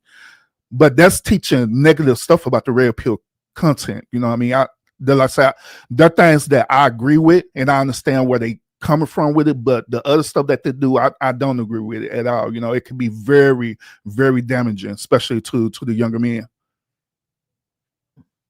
Absolutely. That's a good point. Because when we look at specific types of ages, easily they can be so molded into these ideas. And if you look at it, where I sort of teach, these kids have already gotten themselves into some sort of trouble where they're disturbed a little bit. And it just tells you how much they're molded into things outside in society, getting involved in the crime, let alone on top of that, they're learning about these other behaviors that are heavily influencing now to the rise of social media. So it's like, we can easily, talk to a juvenile or a young person about, hey, these are X, Y, and Z, about life, versus a 30, 40-year-old man who's watching, these Fresh and Fit clips and it's like, oh yeah, they're right. You know what I mean? It's sort of like, and then what Lionel was mentioning, it's sort of like this kind of back and forth battle where, these kids are, even if they don't even have access to it, they're still talking about it in school because others do. And they're like, what is that? And so they could be giving them the wrong idea of just that negative portion that you're talking about, Urban. This is how you're supposed to. He said something about, A, B, and C about women. That's how you're supposed to treat them. Like, oh, yeah. And they roll with it. And I think I would argue that there is, and not just maybe this is just a rant, but maybe the red pill sort of diverges into a little bit of how men end up getting into these crimes like domestic violence and all these other things, and it's sparked from these conversations when they were younger. So just throwing that out there a little bit, but yeah. Yeah, I agree with your point on that. I really do, and that's why these said young men we're talking about right now, they're entering into the more what we call incels, or what's that line, a blue pill, well, where they end up becoming incels. No, it definitely would be simply just incels. I wouldn't call it blue pill yet. Yeah, so yeah, I agree with your point on that. Now, so but that's the reason why we have to hold our own self accountable as grown, competent adults to educate and teach the young men the importance of this. You know what I'm saying? Now, once again, I made this point earlier about feminism. You know, there are things about feminism that I agree with. There are other things about feminism that I absolutely do not agree with, period. But at the same time, it is up to these women to educate these younger women the importance of it. You know, it's okay to educate them about the importance of looking out for the signs of these dudes out here who be pedestalizing them, simping for them to try to get something out of them. You know, I believe that's very important for them to educate them that. I believe it's very important for women to have a right to do the things that they're doing right now, which is to vote and to be part of the workforce system, because that's very detrimental to our current culture and society. But I don't agree with when they be going to the deep end and calling every dude's dusties and every dude, trash bag bandits, and talking about they want to unalive every man on the planet so it'll be nothing but women there, So I don't agree with that point, and they shouldn't be teaching that. But yet it's still these same type of little girls, they be watching Cynthia G, they be watching, these other content creators that encourage them to be childless or child free and stuff, right? And encourage them like, hey, this is how the way you should be, and they're looking at it and they're literally doing it, bro. So I gotta say that way. now, Stanley had said this has turned to a slavery wasn't that bad type of argument. And the thing about that is, this goes into where I bring up direction, because there is there's not a mainstream direction, a solid foundation on where it's like, okay, listen to these points, and this is going to help you become better. When you're looking at current mainstream topics, it generally is looking like these guys are angry as hell. And that's just being real. It is. Yeah, I agree. So there's no direction. That's why when they went to the Andrew Tate example, when you're looking at the things that he's saying, the clips they're pointing out, it's just there. And so it sounds bad when you're just looking at it. You can be like, broken clocks. What was it? A broken clock is right twice a day or something. But overwhelmingly, people were feeling some type of way about his content in multiple countries. And it was feeling some type of way that these young boys was consuming this. Because again, what they was consuming TikTok. So they weren't seeing whole videos, they were just seeing shorts. Yeah, so that's the reason why I was saying that I don't agree with the whole entertainment part. Like I get it, I understand it. I'm a content creator myself. I do have moments, even on my channel, where I clip these sort of type of moments where it's just strictly for entertainment value. You know what I mean? But at the same time, when I do stuff like that, I at least me personally, I try to do my best to explain what it is. You know what I'm saying? That I'm doing. But people like Andrew Tate and Myron, they don't even explain it. They just take it for shock value and keep it going. Then in fact, they do what is known as clout chasing. They'll clout chase it even more and more and more. And now you want getting these young men that you're talking about right now, where they literally absorbing all this and this becoming their immediate reality. They're going to the schools, talking noise to the women, or to be worse, right? it's even worse when you deal with a young man who's socially awkward, right? It probably be a girl that he really like, but he doesn't know how to approach the girl. He don't like, as they say, have game or charisma or nothing like that to approach the girl that he like. And then he listened to either Maury Gaines or Andrew Tate or whatever, hell, probably me. And then he get the courage to talk to her and stuff, right? And guess what? This woman, this girl end up shaming him, in front of her crowd and stuff. And that's thing, he's mad and he's upset, and now he's going down this downward spiral. But this is what I'm telling you about. They'll take that little clip and try to use that to help them, but they're not taking the more educational part behind it, which is that before him doing that, he should have found out how the way that girl is, what type of one character is she. Is she this type of girl that she want attention all the time, or is she even worth approaching? You know what I'm saying? But his mindset, he was approaching her because that's what he wanted, and she looked good, and he was attracted to her looks, and therefore he ended up getting turned down, and now he going through this dark path. And what's even worse about this gentleman is that this modern day youth and stuff, right, when they get into that mental space, that negative mental space, they be wanting to do harm to people, bro. Be wanting to set her unalive, not only the girl but the whole school and all kind of weird stuff, bro. Do you think that see, now I got to attack it? Do you think that the red pill space is doing what you're saying though?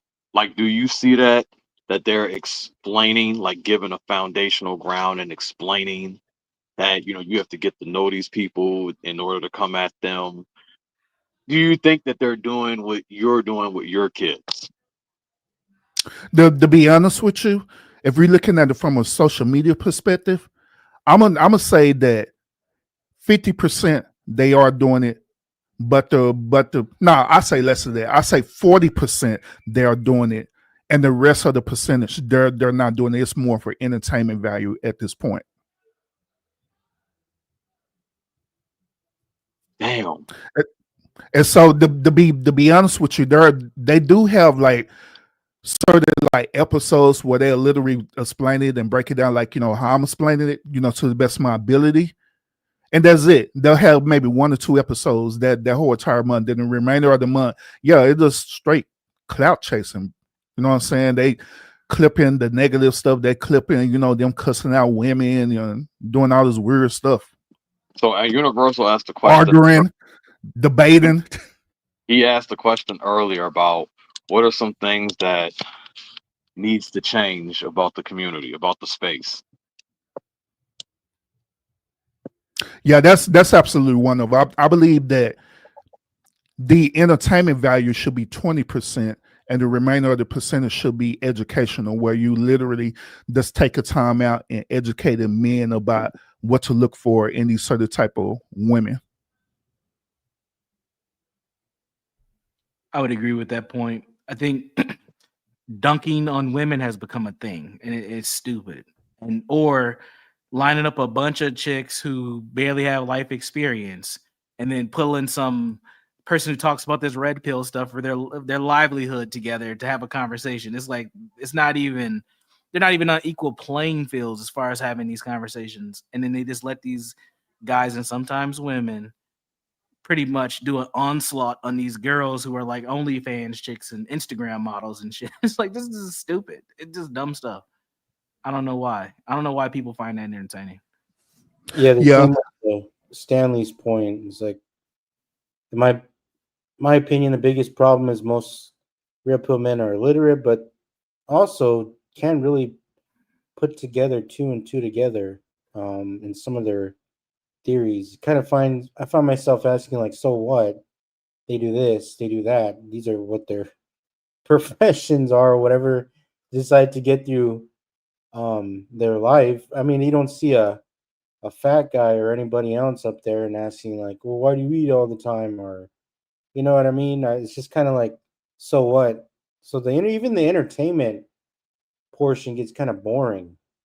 So, I mean, if it's all for clout, I mean, power to them, but I just don't see the motivation that is sort of invested into these red pill universes. So Hey, hey, now, so the motivation at the end of the day with content creation is money. I'm just gonna say, I'm just gonna keep it real for what it is. Just money. It's less about education. It's more about personal gain, personal status. You know what I'm saying? Like, all right, so here's another example too. This, you know, for the sake of this argument, right? Imagine that I'm this man that I'm socially awkward, right? I don't know how to talk to people. I don't know how to approach women correctly. You know what I'm saying? Then one day I decide, like, hey, you know what? I'm gonna start a YouTube channel because hell, I don't have to meet y'all in real life. All I got to do is you know, just start a channel and just go from there. And they do that. These men do that, you know what I'm saying? In my example, they do that, they'll start these channels up and now they're developing status. They're developing something that they didn't develop, you know what I'm saying, while they out there, you know, dealing with, as we call, the real life, you know what I'm saying? Now I know Lionel don't like when I say that, you know, that is between me and him, but I'm just using it for this particular example. But so now I'm getting all this status, I'm getting all this fame and different things like that. But guess what? In reality, I'm not even educating people about the importance of, you know, my belief. You know what I'm saying? I'm just getting it for entertainment and whatever. And that's what happened in a lot of these spaces. A lot of these content creators who are talking about this particular content, they're strictly doing it because they're trying to get money. They're trying to get paid. They're trying to get clout. And that's what's motivating them. You know what I'm saying? So now they getting all these followers, right? Where they teaching them all this negative stuff, talking about, you know, forget women, cuss them out, blah, blah, blah. And all this other crazy stuff, right? And so now they got this whole cult like following of men doing the same exact thing, but nothing is changing. And this is the reason why, gentlemen, that there's a what they call a gender war, a gender war happening right now. Is simply because of that, because they're not doing the actual work to educate like how the way they're supposed to be doing. All they're doing is doing it for clout value and entertainment value. And so in turn, the women are looking at that, or the other men who are against it are looking at it, right? And they're combating against it. You know what I'm saying?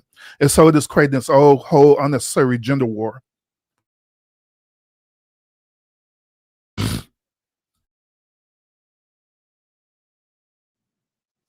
gotcha. Sort of like a dehumanizing for money. If you're willing to put yourself up there. Yeah, yeah, facts. I give another one example. I don't know if this will go with it, but I just thought about it. It's the same thing in the music industry, right? You know that certain artists literally sell themselves just so they could get to where they need to be at. And what I mean by this is that they'll sign a record deal with a certain record label and stuff, right? They don't read a contract about what's happening. They don't read a contract saying that their property, their rights, their music is solely owned by their record label and not them. And then on top of that, when they try to get out of that contract or try to breach that contract, then that's when that label end up throwing it in their face. And so the point that I'm making is that it's, in a way, it's kind of similar to that, where people don't read what's really going on and stuff. They just look at it from the surface value of what they're trying to get out of it, you know, if that makes sense. Yeah, so they took a music industry pill, as you would say. Yeah, correct. So they took that pill of fame, fortune, and giving up what they're internally or their identity. So sort of in what you see here in the red pill spiel for men is like your identity, your self-esteem, all of that is compromised to believe in this one individual who can sort of quote unquote, you know, change your dynamics and how you look at the world and women and all that. Sorry, Universal, were you gonna say something? My bad. No, you're good. You're good. I was gonna say that's exactly. I agree with that analogy, the music business analogy. Here, I think a lot of these content creators realize that they're offering significant belonging and some sort of security to a lot of their followers, especially these younger males. And these guys look at these dudes as like demigods, man. Like these guys are like the rock stars of today, these red pill rock stars. And they don't have any substance for themselves. Like whatever they said is what I need to be, or I need to try to be. And I'm gonna live my life being like a fresh and fit person. Like it's stupid. It's a stupid thing to do. I don't know. It goes back to what I said about they don't have those figures around them. They Yeah. don't have the ones teaching them. And I'm not trying to sound like I'm blaming, but when the majority of them are being led by either a single mother household or the mothers in the household, when you have the dominant majority of their teaching coming from female teachers, when that's where they're going, it's like they're looking for that male figure to follow. And they're looking for the popular one who's saying certain things. I can't say the right things, but saying certain things to basically look as a guidepost. Mm. See, even with that statement, Lionel, like back in the day, I would argue to say that women were beneficial in educating, you know what I'm saying, our children. I But agree. what ended up happening is that when our communities, you know what I'm saying, I'm talking about community as a whole, not just black people, but community as a whole, when the community is being infiltrated by the negative part of the feminism movement, where it created these single mother household and stuff, that's where it started falling apart. Like let's be honest, gentlemen. When you look at it from a finite point, right, the women are actually doing what they're supposed to do, which is to educate your children, but now they just educating them on a negative way as a single mother. You know what I mean? They're educating the boys to have self-hate for themselves, where they're creating these self-proclaimed pookies and ray-rays and stuff, right? Or they call them what they call them, damn, I forgot. Boy husband, boy mom type shit. Y'all know what I'm talking about, right? Son Yeah. husband. So they create them and stuff, right? And for us, the daughters and stuff, right? They teaching and educating their daughters like, hey, you need to get everything you need to get out of these men, instead of teaching them the truth about what really needs to be done to help the community. This So reminds me. let me ask Urban, where I'm trying to frame this question. I'm just gonna throw so where did you sort of learn that the quote unquote bad part of feminism, like where did that stem from? Because I know there's no women on the on the panel here, so I guess when I hear that, because obviously I do teach history to some of these kids and some of the movements that's happened, but when you're mentioning like feminism and the whole wave of feminism, where did you learn that there are bad parts of it? I guess that's sort of I'm trying to figure out a way to frame it, but I guess that's all I can ask right now. So where did you Yeah, find those differences? that's a good question, bro. And so, you say you're a history major, correct? No, I teach at-risk kids, and history is one of the topics that I teach them. Yeah. So when you was teaching them about all the ways of feminism, to my understanding, correct? What was that? Sorry. Now I'm asking you, when you be educating them, right? You talk them about all the waves of the feminism movement, correct? Yeah.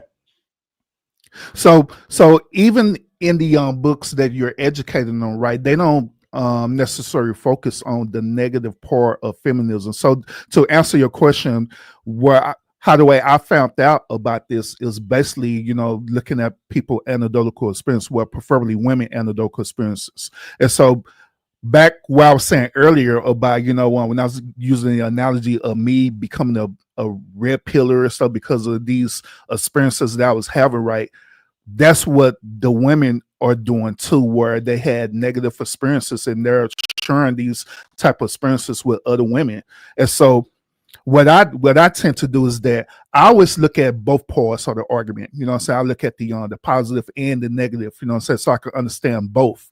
And so that's where I found out about the negative part of feminism, where there are women out there right now that are educating them not about the goodness, about voting rights and different things like that, but they're educating them about you need to go out and use and abuse men. It's okay for you to go out and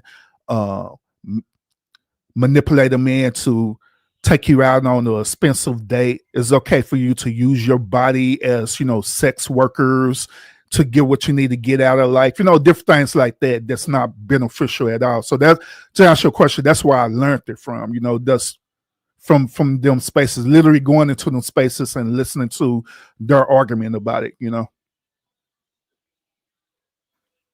And there have been different waves or movements, quote unquote, of feminism. And I think right now we're on the 5th wave. Yeah, correct. Where we have this empowerment around sex work, encouragement around independence, even a negative stance towards developing families. Like there's an interesting dynamic taking place right now where feminism is at, and it's very anti-man, misandrous is the term. It's very misandrous. Yeah, correct. Yeah. Correct. Go for now, it. Once again, don't get me wrong. There are spaces that are teaching positive things about feminism. You know what I'm saying? That's why, like, once again, me personally, I go into different spaces, and the reason why I do that because I'll be trying to understand the why behind it.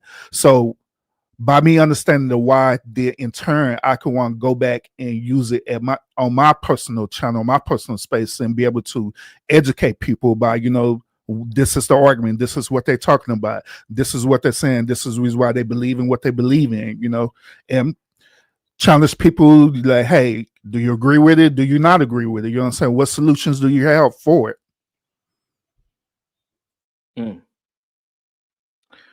This reminds me of a clip. I'm gonna share a clip with you guys and get your response to it. This is I believe this is from the 70s. I was trying to find the original documentary that this came from to get the exact year. But I did a show with this. I did a show a long time ago talking about this, bro. Do you remember when this particular clip came out? I think it was 73, but I don't know if you remember. Yeah, it was back in 73. Yeah.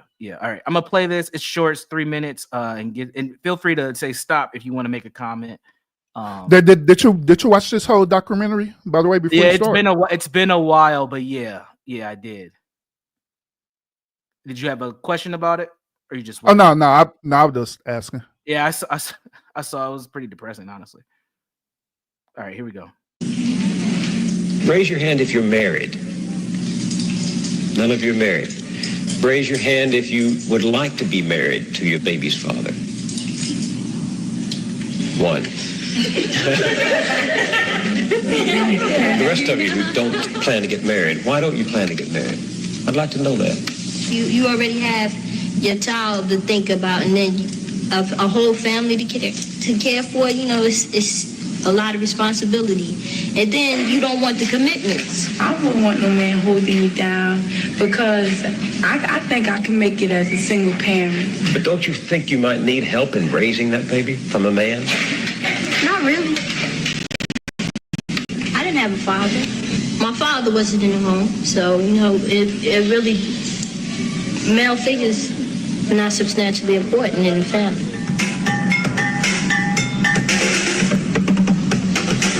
Thinking about holding up for no sex, my man. If a girl, she get having a baby, carrying a baby, hey, that's on her.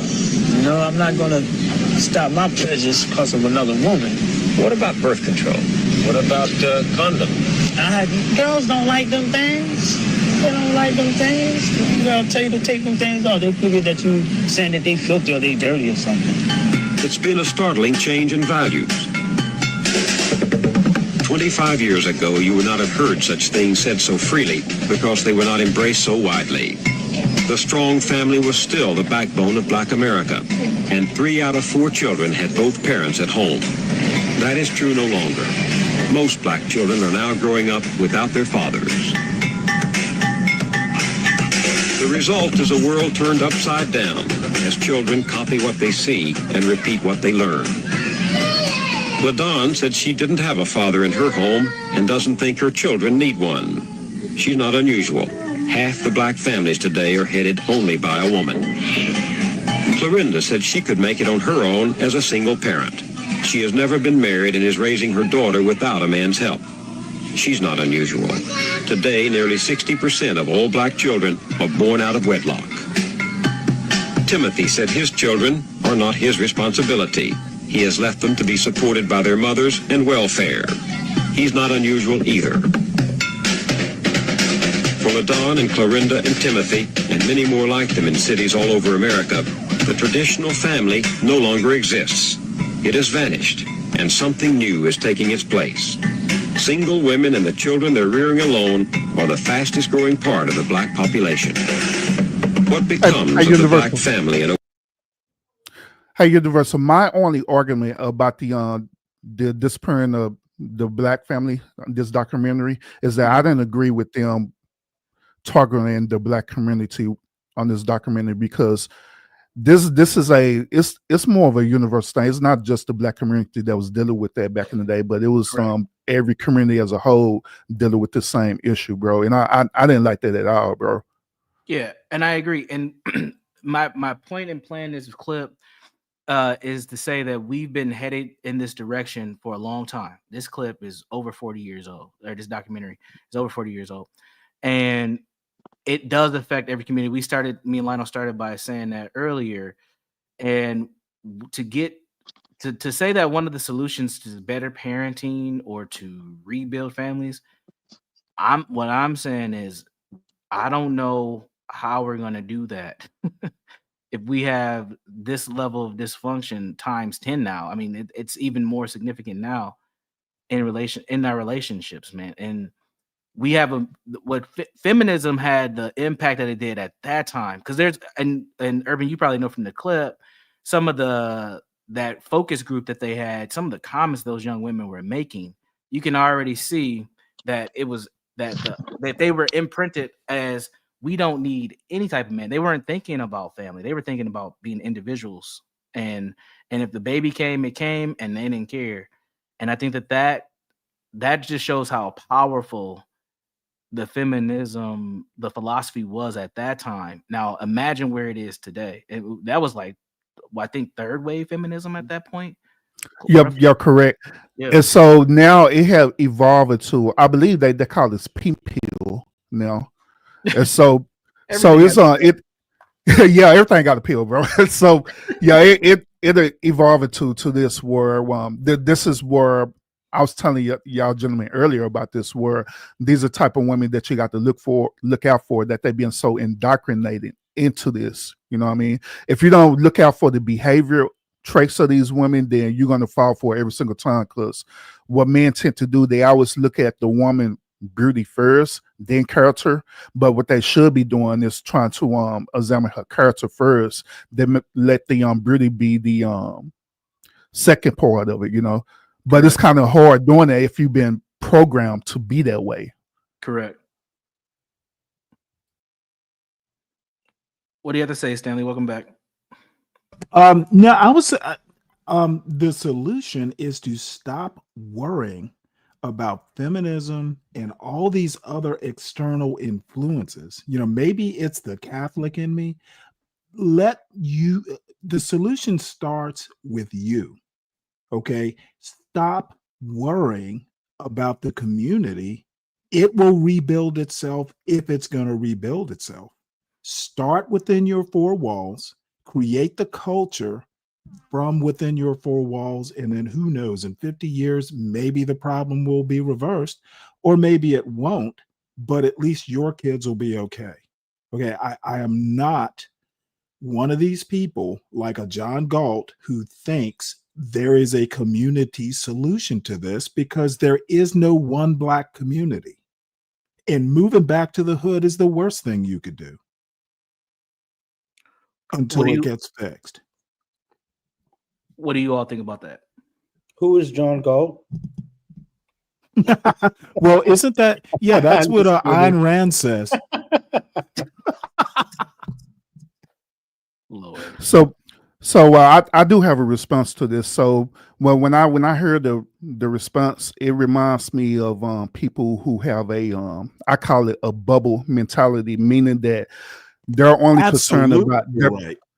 yeah, absolutely. So it's people who are only concerned about their immediate space and that's it. But I would argue that if you have that way of thinking, then of course the society is not going to evolve the way that it needs to. That's considered You and I will considered disagree on that. that's how I consider this, Stanley. Imagine if everyone on this planet had the same ideology where they The only worrying world would be about a their better immediate place. bubble. The world would be a better place. But look at this. The Check this out. basic If every building block, but if building block of the everybody society is what? The basic but building but block is but what?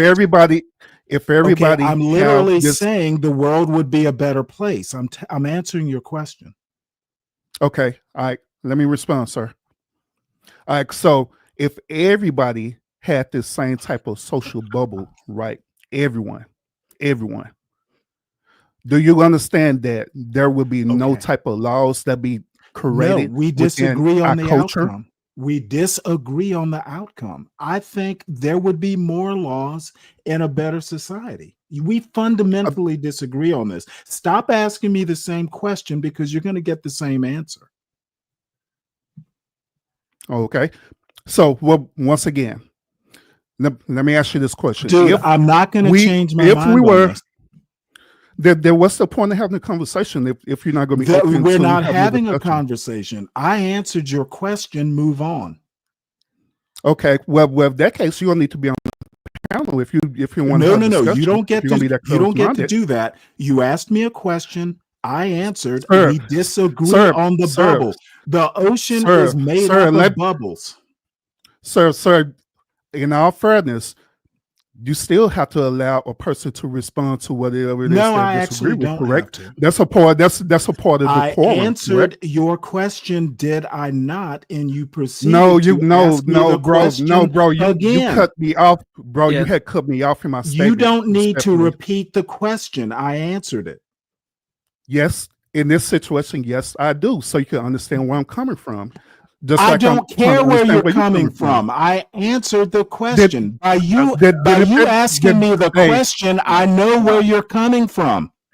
All right. hey I Well, know where if you're coming from. okay, but hey at least let him respond, Stanley. Geez. Okay. Go ahead. And we'll go back and forth, but let's let everybody at least get their talking point out, even if we don't agree. Thank you.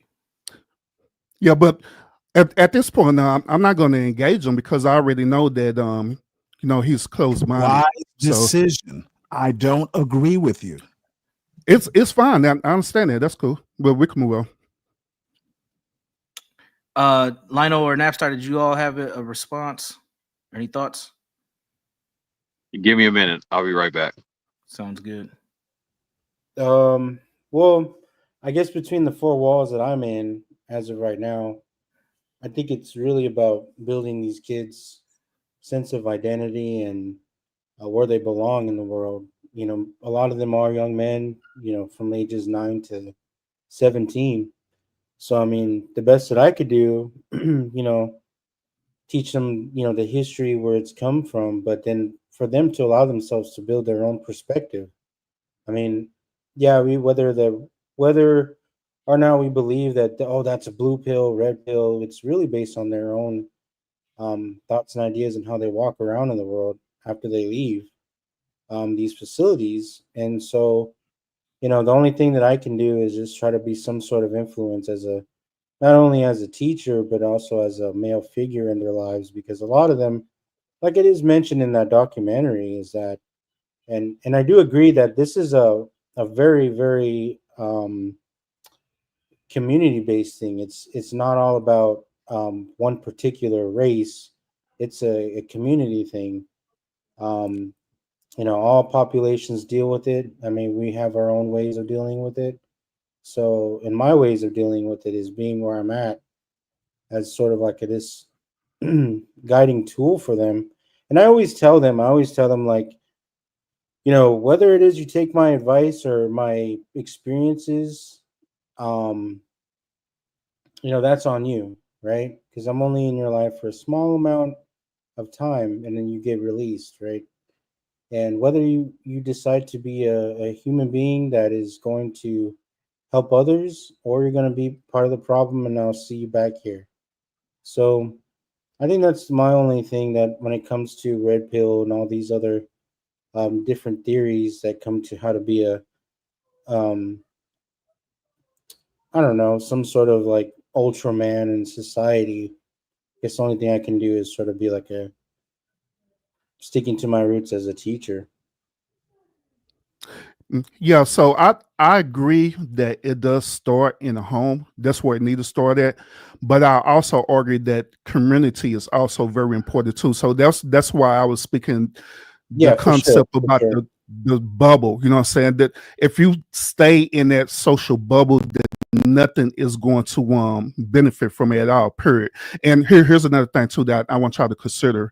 If you stay in that social bubble, but yet still you have other people out there who don't exist in the social bubble, and you have children that's going into that, right, this is how they get caught up in situations where they don't need to be in, or they end up dealing with people who have this mindset and stuff, right, and you don't know how to navigate through it properly. You know what I mean? So Can I once again, respond? community is very, very, very vital for the one, for the sake of, learning about all this and, coming to a solution to it.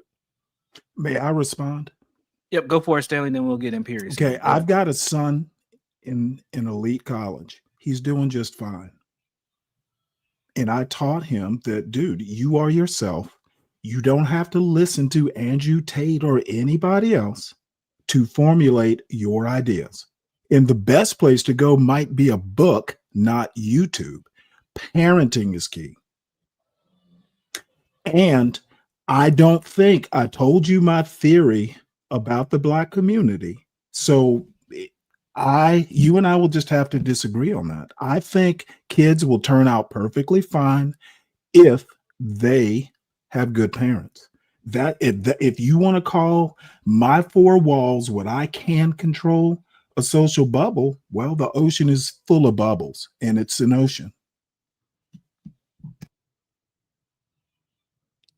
Yeah, so in response, I never was talking about the Black community. I never said that. I said the community, meaning that the cultural period in our current nation. That's what I'm saying. Okay, it All right. doesn't change my response. Yeah, agree. I could agree to that. Just like I say, you could have your response, and I respect it. I respect that. Now, another thing that I want to add on to is this. You were saying earlier that you was educating your son for different things to look out for. Essentially, no, I said right, he was correct? I parented him. The Yeah, education correct. part, yeah, I did some of it, but most of it happened at school, as it should. But I parented him. Okay, so Yeah, that's literally correct. what I said. Yeah, correct. So within that, would it be safe to say that you have played a same type of role as though it's Andrew Tate or Myra Gaines plays a role No, with I would not. this other Andrew community? Tate's a moron. I hope I'm No, smarter. no. I'm talking about just in general. No, Just I'm talking not about red in general pill. with the No, concept. don't even bring up Andrew Tate. No, I did not, is my response. I was his father. Yeah, so Well, would am you still his father, by the way. He's still alive. gotcha? So would you agree that through your parenting that you had navigate him to be the man that he is right now? Yes. He's a So young man. He's only 19. He's not a man yet, but he's getting there. gotcha. So would it also be safe to say in these particular spaces that that's what some of these content creators are doing with these young men? Now, No, once I again, think they're like all no, not in my now, opinion. like once again, I do agree with that. There are certain content creators out there who are strictly clout chasing. They're not doing the same type of thing as you're doing with your son, which is you're being a parent to them. You're navigating him to make sure he could make certain choices, decisions as he grow up. there are content creators out there that creating a negative space. You know what I mean? Which I agree. But there are other content creators where they're literally where they see these content creators as a parental figure. And the reason why is because some of these younger men, they didn't have the opportunity like your son has with you, Stanley, where you could be able to be a father to him. So they look for other stimuli to help them navigate that. Now, within that, Well, it could be positive or let me negative. know when you're done because I have a response. Oh yeah, I'm done. Go ahead, bro. Okay, look, I was talking about single mothers the other day. And by the way, shout out to the single mothers. Being a single parent is hard. But one of the things about being a single parent, and look, I hate to say it with Imperious on this panel, but I'm not adverse to social Darwinism. That's how life works. So if a mother who is cognizant, and it doesn't really matter why the father isn't present, she needs to understand that the child comes first or the children come first. She needs to figure out how to balance out the what people in this blackosphere call the matriarchy. Okay, if you are a single mother, you need to figure out how to get positive male influences into your children's life. And I was a single father. I had to figure out how to get positive female influences in my son's life. And luckily, I have a sister who is a strong female figure. She has her own family. It's not like we lived with her, but I live like 30, 40 minutes away. So he got to see what a good Black mother does. Of course, my mother, was an influence as well. So my main point is stop worrying about what's on YouTube and raise your kids. Yeah, and I agree with your point on this, Stanley, that from the hindsight, people need to just focus on, raising their kids and stuff. But however, that's not going to be everybody. I don't care if it's not everyone within it. Which that's fine, and that's totally your opinion. I've literally said I'm not that much into the community spirit. The building block of any society, at least in Western culture, is the family. Build a good family. If a lot of people do it, the society will improve, and vice versa. I don't care about the community other than my contribution of raising a son that will be a positive. He'll contribute to society, hopefully the better. And he's only 19, who knows? But that is how I approach society. I do a ground up approach, not a top down. All right, pause for a second. Imperious, hop on in. I know you were trying to get in a couple times there. Go for it. Yeah, no, I mean, I was listening. I mean, I gotta agree with Stanley a little bit here because I mean, this is overcomplicating a lot of stuff. I mean, one, entertainers, which content creators are, should not be listened to in like the paradigms of how to live your life. Like, I don't listen to like Kanye West on like how to like live my life. I don't listen to, Trey Aikens on how to live my life. I don't listen to any entertainer. So if you're looking at YouTube for like guidance or something, you've already failed.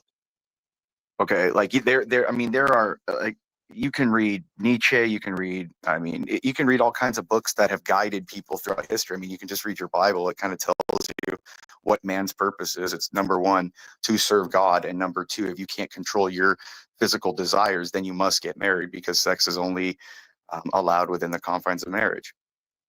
That's it. Like there's your direction. It doesn't need to be that complicated. It doesn't need to be that hard. Like Stanley said, the family is the foundational building block. There's no like communities without families. Like if you don't have a community, you don't have families. Right. So I don't really again, I don't really listen to Imperious, but I mean, sometimes he'll say some things that kind of make sense, but well, I mean, dude, like fuck these kids. Are you telling me like the kid that got arrested the other day with 115 previous arrests, like we're gonna feel sorry for? Like, no, I don't feel, I don't, this is about like cause and consequence. What we've done as a society is we've sat there and go, oh, we're going to allow everything because just, we have it so good that we can just allow so much because I just want to be happy. I just want to feel like it's this existential feeling of like, I want to feel happy. Well, And the other happiness is thing is stop thinking that's a reflection on any community. That's a bad yeah, individual.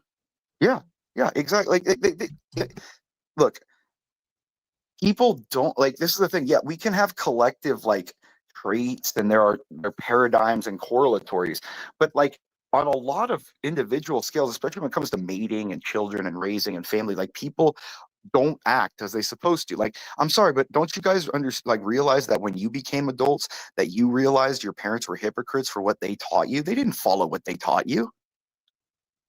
Like, that's when you realize you're an adult. Mine kind of did actually. No, dude, like your parents say never lie. They lie all the time. I mean, I'm sure they lied to you, Imperious. I mean, come on. Are you're saying that you never caught your parents lying to their boss, their job, or to each other? Honestly, no. But I never Well, went I on have. my parents' jobs. You know, they weren't like lawyers or anything like that. But I can I'm, remember like you my know, dad taking us to a baseball game and calling off work and just saying, "Oh, I'm not feeling. I'm taking a day." Like to take it, like your parents, like think back, dude. well, You know what I mean? Like, excuse the term, but that's just a white lie. It's not like a no, I vain get old it. Yeah, sin. but what I'm saying, but I mean, your parent. I remember my mom was like, Did "Never that really lie. change your life, Imperious, Always when they be lied to you? truthful." No, but what I'm saying is, when you become an adult, you realize life is gray. It's not black and white like that. Touche. Like But you life had, is not just well, they compartmentalized. told you Life the is a reason why they lied, though. If you know the understanding behind it, you're like, oh, yeah, all of right. course, but that's my point. As a kid, when you're immature, you think the world is this way or that way, just like red pill people do. It's this way or that way. Life is really different. It's not so pretty that things are compartmentalized. Everything's overlaps. Things like, for example, people like when they talk about like, oh, single mothers, for example. Like, look, I don't think it's good to have single, but in the end, look at throughout history, all the men that died in wars that left widows, most of those widows stayed widows, and they had to raise those kids, and they Or did it. married their brother-in-laws. Or yeah, but a lot of them stayed widows. I'm just Yeah, they joking. did sometimes. Yes, I know. No, but they did do that. Yeah, yeah, because they didn't have access to all these men. But what I'm saying is, a lot of them stayed widows, and they raised those children just fine. It's about values as a society and how we hold people to responsibility. It's cause and consequence. If we have no incentive to develop anything that sustains or helps our society, and it's all just individual pleasures of what feels good in the moment, you're going to get these problems within the dynamics of male and female relationships. Like, it's not these aren't like hard things to figure out. Like, that's what I mean. Like, everyone puts these things like, oh, men and women, you need some pagan stone licking Muslim like fucking Andrew Tate to tell people what is what. Jesus. Dude, No, I'm just you saying, know but what? in general, I have to. What is it? The education or what? Dude, I sometimes, have to admit, those my Catholic education actually helped a lot in worldview. There's just some things people well, just it's want to deductive reasoning. overcomplicate. Even the Catholic education doesn't just say think Catholicism's right. You have to it says you have to use deductive logic. It's all about Right. Correct. Aristotelian logic. Right. Like the church fathers never never erased the Greek philosophers and stuff from the basic of human understanding. They were Like, it's still, virtuous pagans. yeah, well, yeah, exactly. Yeah, they're yeah, exactly. And the thing is that they like literally like you don't just erase all that and then just think like society is just going to be fine. Like Stanley said, the relationship between men and women, the family dynamic was the basic principle. If you don't have that, you can't just send kids to school and expect people that aren't related to them or don't care about them to teach them as if they cared about them. Correct. You can't just dump that off. It begins at the home. Yeah, you can have a cousins and a big family and a neighborhood maybe, but it's still not the same thing as what you have to do as a parent. Parental investment. As a former educator, I'm going to tell you I disagree with you because that's exactly what the parents are doing in the modern age. That's literally what they're doing across the And board. that's what I'm saying. You can't do Well, that no, he's and have saying it they function. shouldn't. Yeah, you No, can't do that and and I have it heard function. that, but I'm saying as a former educator, they are doing that, and that's what the current future is looking like. And they will fail. And I that's what I'm agree. saying. Yeah, Probably the and that's what my society. point. That's my point. Yeah, that parents just go, okay, I don't want to care about my kid. I'm not going to take any interest in their life because I want to, do my own trips or buy my own things or have my own life while I have a kid. Like people, like I just forgot. I always assume the idea is once you have a kid, your life, your personal pleasures and your preferences are null and Yes. void after that. Like Yes. it doesn't matter. Yes. Like that was the basic fundamental. What I always understood. That's what scared the shit out of me, and why I made sure I never had kids. I mean, I never I thought don't about know it that about way. that. I don't know. I'm curious. I mean, I know people who are still clapping cheeks and taking care of their Yeah, kids. and their kids are gonna get fucked up So in the end. Hey, Like watch you, it. if you, what is the rate? What is the rate? What is the rate of sexual abuse on children of women who bring men into the house that aren't the fathers? Look up that statistic. Look up that uncomfortable situation. if it was you, I would be definitely putting a red flag. But if they're genuine, Well, then I let mean, me. it is what it Can is. I tell y'all a story of my personal experience? When Yes, my Grandpa. wife died, maybe a year or so later, um, I was kind of ready to date. I was getting hit on at the grocery store and stuff, and I made the huge mistake of asking my son, "What would you think if Daddy started dating again?" And he told me point blank, "No, I wouldn't like that." So in a way, I kind of, that's one of the reasons I just never pursued it. He lost his mother and apparently didn't, That builds he just resentfulness. wasn't Yeah, into it it. does. It does. It builds So, resentfulness but for the the reasons. bottom line is I heard what he said and I had to deal with Well, Stanley, the grocery store. Come on, at least the library. Dude, it was a small. Hey, I lived in Front Royal, Christ. Virginia, or in Warren County. These are I like knew. neighborhood markets and stuff. These aren't like huge grocery No, stores. no, no. It was a regular grocery store, but it was a small Northern Virginia town. So, you know, Sounds like a there were library or single something. mothers who were like, of kids who were my son's age, and I would run into them at the bus stop. I would run into them, at games and stuff like that. So, unfortunately, they all knew my wife, so I that probably would have been a complication in and of itself. And they still shot their shot.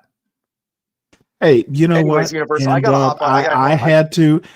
Hey, Appreciate you, Imperious. Thanks for Well, coming up. I gotta go take a shot, It- but hold on. I just want to say this, Napstar, you and EAE need to blow each other or something and get over this whole like little fight that you guys are doing. I think I'm you guys sure need you to. would like to see that. I'm sure you would No, like to I'm see just some saying. shit I like just I that. feel there's that sexual tension between you two. No, You know, like. he has this sexual tension towards me. Don't get it twisted over there, man. Well, did you hear? No, but did you hear?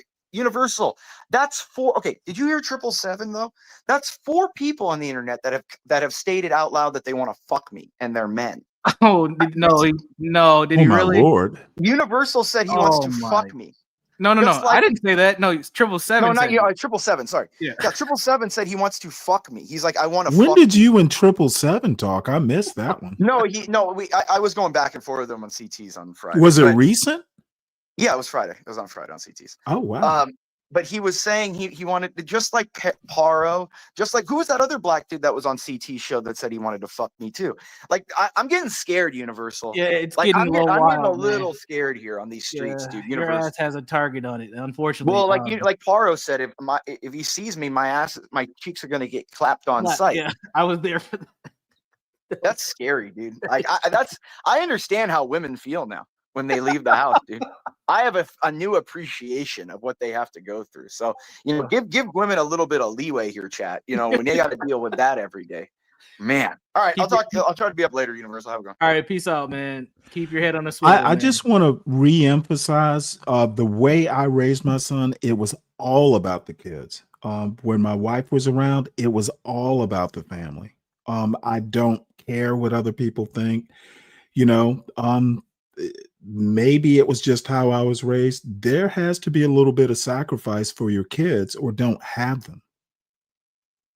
I agree 100%. And I would say, Stanley, that a lot of the kids that I come across in just therapeutic settings or social service settings, their parents are not approaching them with that same type of perspective.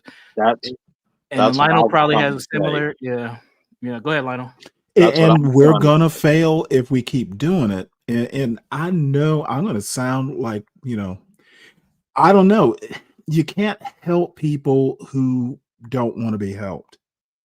You try, don't just abandon them. But when it comes to a point to where, hey, we've done everything we can, you just have to accept some failure. That's how societies work. Yeah, the failure's happening. And they're expecting the teachers to teach. They're expecting the teachers to raise. The Yes. parents today are like, I put a roof over your head. There's food in the oven. Here's your laptop. Here's your phone. Hey, Lionel, every year of my son's 12 years, maybe not the first couple, because his mother was around, but dude, I would tell the teachers, like when I met them, sometimes you have to do an open house or something before school Yeah, yeah. starts. It's like, dude, you got my email, you got my phone number. You are always right, teacher, until you are proven wrong. Yep. Okay, I don't care what my son has to say. I want to hear it from the teacher first, and then we judge from there. You got to take the right approach. Teachers are always right. Now, my mother, retired teacher, my sister, retired teacher, Okay. so I have a thing for teachers. But dude, the teacher's always right until proven wrong. And the biggest complaint that they have right now, outside of the parents, is you have the email, you have the phone, we have interactive systems. You can track what your child is doing. But too many parents Yep. are gonna be like, how come you didn't tell me this was going on? And it's like, your son has failed all 3 quarters. What are you talking about? I've been telling you. The most terrifying thing my son would hear is, how are you doing in school? And he would go, okay. And then I go, we don't disagree on what okay is. Of course I checked your grades. Yup. My son, one of the first lessons I taught my son, if I'm asking the question, I probably already know the answer. So don't lie. I will crush you. Sound like my mom. But that's why you see, unfortunately, you hear too many teachers saying it. I'm not saying there's not a minority also, but it's like when you have the education statistics that come out, and I'm the first person to be like, man, they lying about those stats. But I'm saying that in the inverse, because I know America itself tries to push those stats up so they could try to compete with other countries. But yet I know that we're passing people who are literally illiterate. We're passing people that can't use critical thinking, that can't solve problems. Hey, here's your degree. You're done. And the parents No, don't have a you problem with gotta, it. and I don't know that, I don't talk to my son that much about his grades, especially now that he's in college. But I do a casual check every now and again just because I'm curious. I feel, dude, you're at an engineering school. Fuck it. It's on you now. Yeah, I don't care I agree with about your that. grades. I don't care. I do care a little bit, but he doesn't need to know that. Yeah, I got what you mean. Yeah. But you're looking at, so you're looking at the children, they're growing up.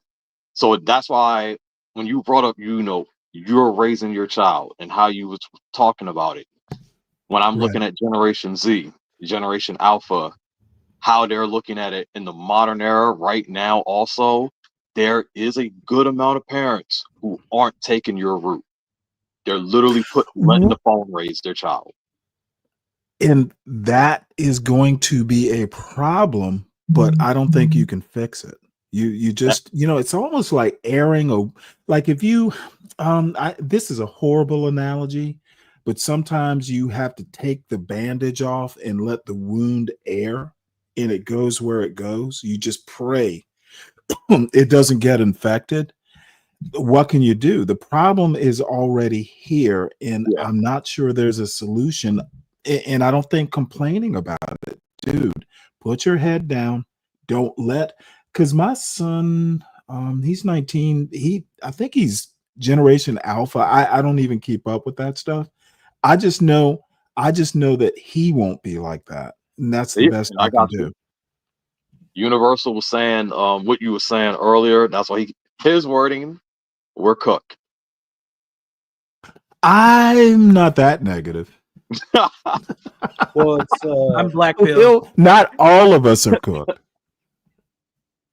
well, it's when the parents stop caring, then the kids get in trouble and they end up in my sort of situation where they're in juvenile, get involved with some high risk shenanigans, and then I got to teach them, and then I don't even know Right. what grade the last time they went to school, where the parents are involved in their schooling. I'm teaching kids who are 17, have a third grade level of English, third grade You level know, of math. Napstar, one of these days you need to come up and let's talk about your teaching.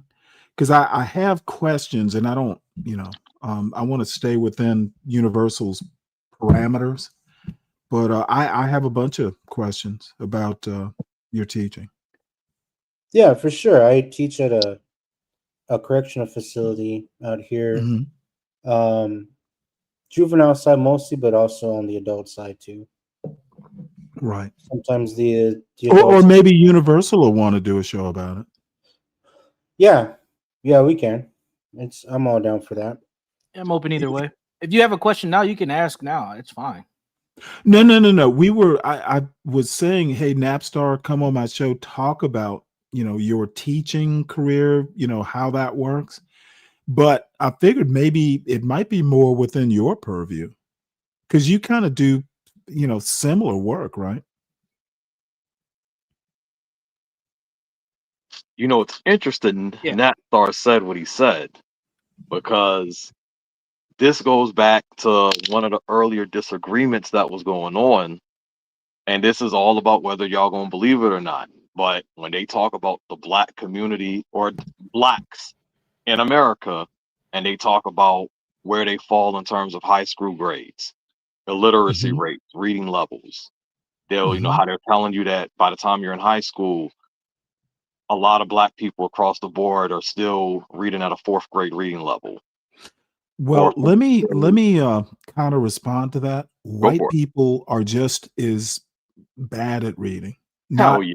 if you look at the stats, blacks will be, when blacks, we catch the flu when America has a cold, Yeah. that sort of thing. Whites aren't good at reading either. And, Oh, I and I kind completely of, I agree. kind of didn't know this till I got on YouTube. You're 100% right. 200% right. So But that, but let me also bring up Mississippi. I don't know if y'all heard about maybe I'll talk about it again tomorrow. Mississippi went from like 47th to 30th or something. So, there are a lot of black kids in Mississippi. So there are signs of improvement. And you know what? If their Republican governor figured out how to do it, then you know what? That Republican governor needs to get congratulations. I agree. So it's not all negative. Yeah, it's I not. don't It's think we're not. cooked. I think at some point there'll be enough Lionel Suggs or Urbans or Napstars. We'll right the ship. It's just going to be slow going. And by the way, Universal Joneses, we'll Yeah. right this ship. Just don't despair.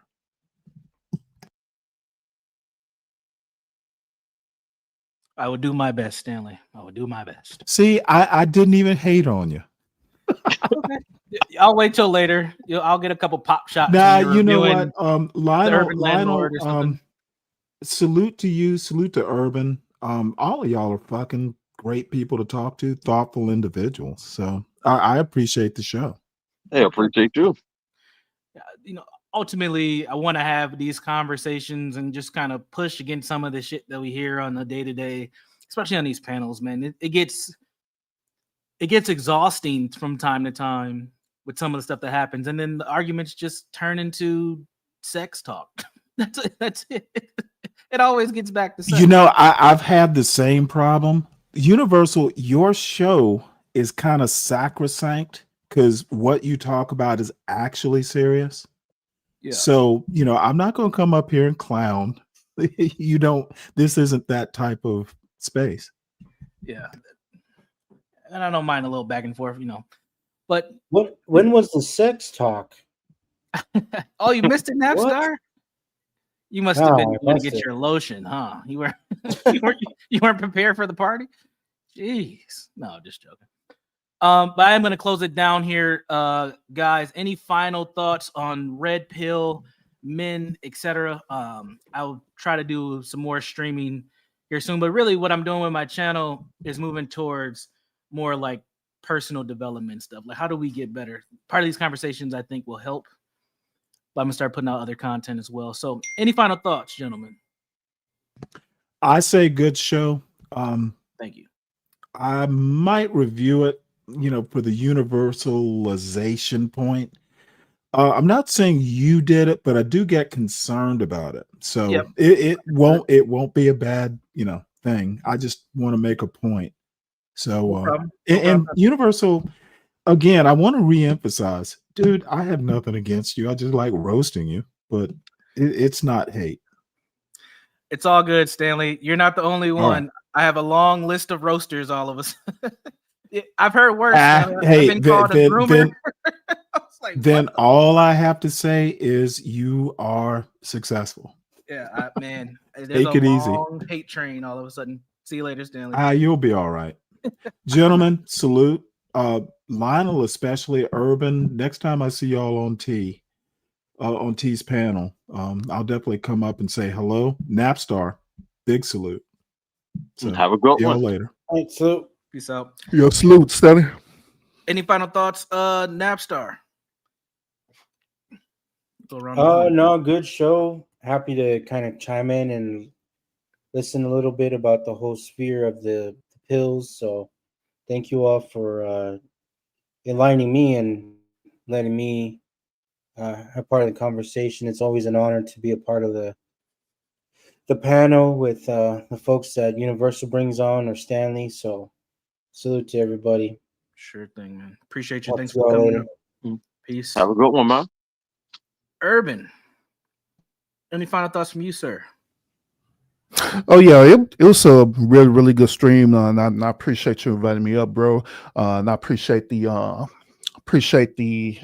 back and forth with me and Stanley and stuff as well too. Very very educational and very informative for real. You know what I mean? I get it. I also with Napster and everybody else as well too. You know, so I appreciate that.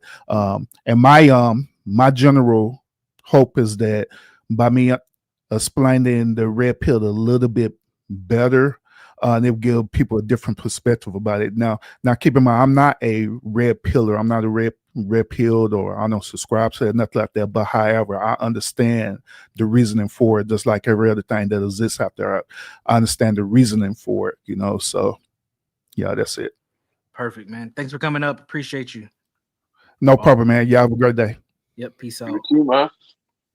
Any final thoughts from you, Lionel? Guest of I honor. appreciate you for having me up. This was definitely a good show. I appreciate the support, by the way. And I definitely got to say, things definitely need to be more. And when we're talking about this topic, the overall manosphere in itself has to be addressed. It has to be assessed because, I mean, everyone has good points. There are negatives just like there are positives, but there is no real direction. Right. And when you're listening to us older people talking about it, I always like to point the conversation towards the children who are listening. Mm. Because the young adults, the teens, they're listening to this stuff. And we have this habit of talking from a perspective of us and not from how they're seeing it. And when they're seeing it and taking it and they don't have no experience, man, it just become chaos. Yeah. Yep. So that's just something I want us to really focus on, because again, that's why it's so popular. Because there's so many young people that are getting drawn into it. But there's no direction. Absolutely. Before you go, Lionel, it wouldn't be me if I didn't simp a little bit. And I'm gonna do a double here. I'm a simp and I'm gonna market. Let's see. First. Oh shit, the video. Hold on. The video is not uploading correctly. Come on. Damn it. I thought it'd be done by okay, here we go. So we're gonna highlight the Suggs verse here with a beautiful young lady, a friend of mine. Okay, so a Suggs verse is not a story or a setting. It is a boundless meta-narrative where possibility, nothingness, and totality are already surpassed in the silence. It is the ineffable ground where all other fictions, realities, and cosmologies dissolve into irrelevance. In Suggs verse, the argument of power, hierarchy, and tiering collapses instantly, for Suggs' logic alone reigns, rendering absolute mute. Characters within its expanse are not ascendant beings, but unmanifest beingness beyond maximal complexity, surpassing even the necessity of omnipotence. Every structure of creation, whether possibility, inevitabilism, or grand design, is treated as a lesser illusion compared to the silence that Suggs verse embodies. It is a maximal complexity where the background of creation itself is rewritten and then dismissed as trivial. Suggs verse is beyond the necessity of render, beyond the necessity of omnipresence, and beyond the necessity of all definitional constructs. It is the wholeness when even transcendent cosmologies are but a single note erased before sound can be spoken. To enter Suggs verse is to confront an expanse that defies not only imagination, but the very principle of imagining. It is, in essence, the story that outwrites all stories, absolute silence, and absolute ineffability given expression. Appreciate it. As always, man. Take care, Lionel. I'll talk to you You later. too, man. You fools in the chat don't know what that woman just said. Y'all wasn't listening to her.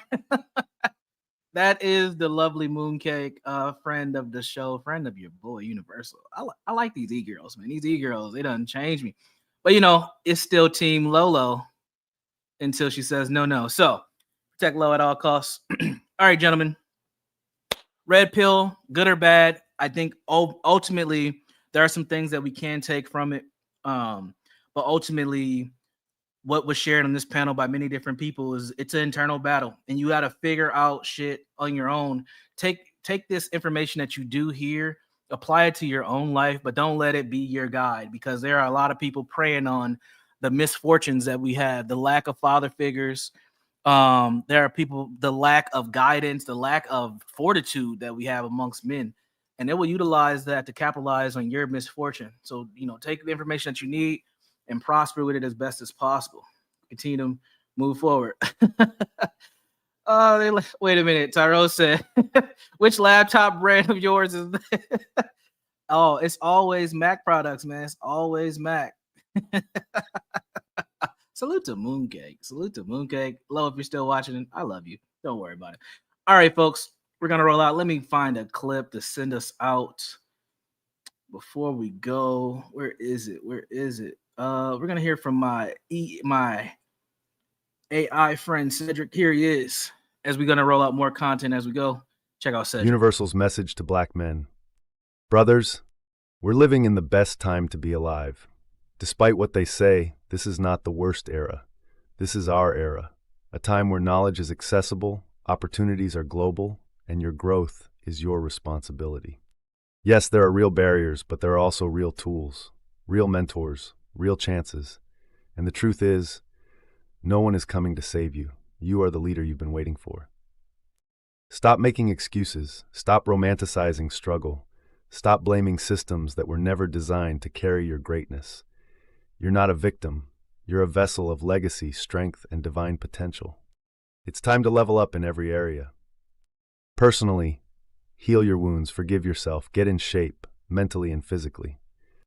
Professionally, build skills, network, learn how to talk money without shrinking your worth.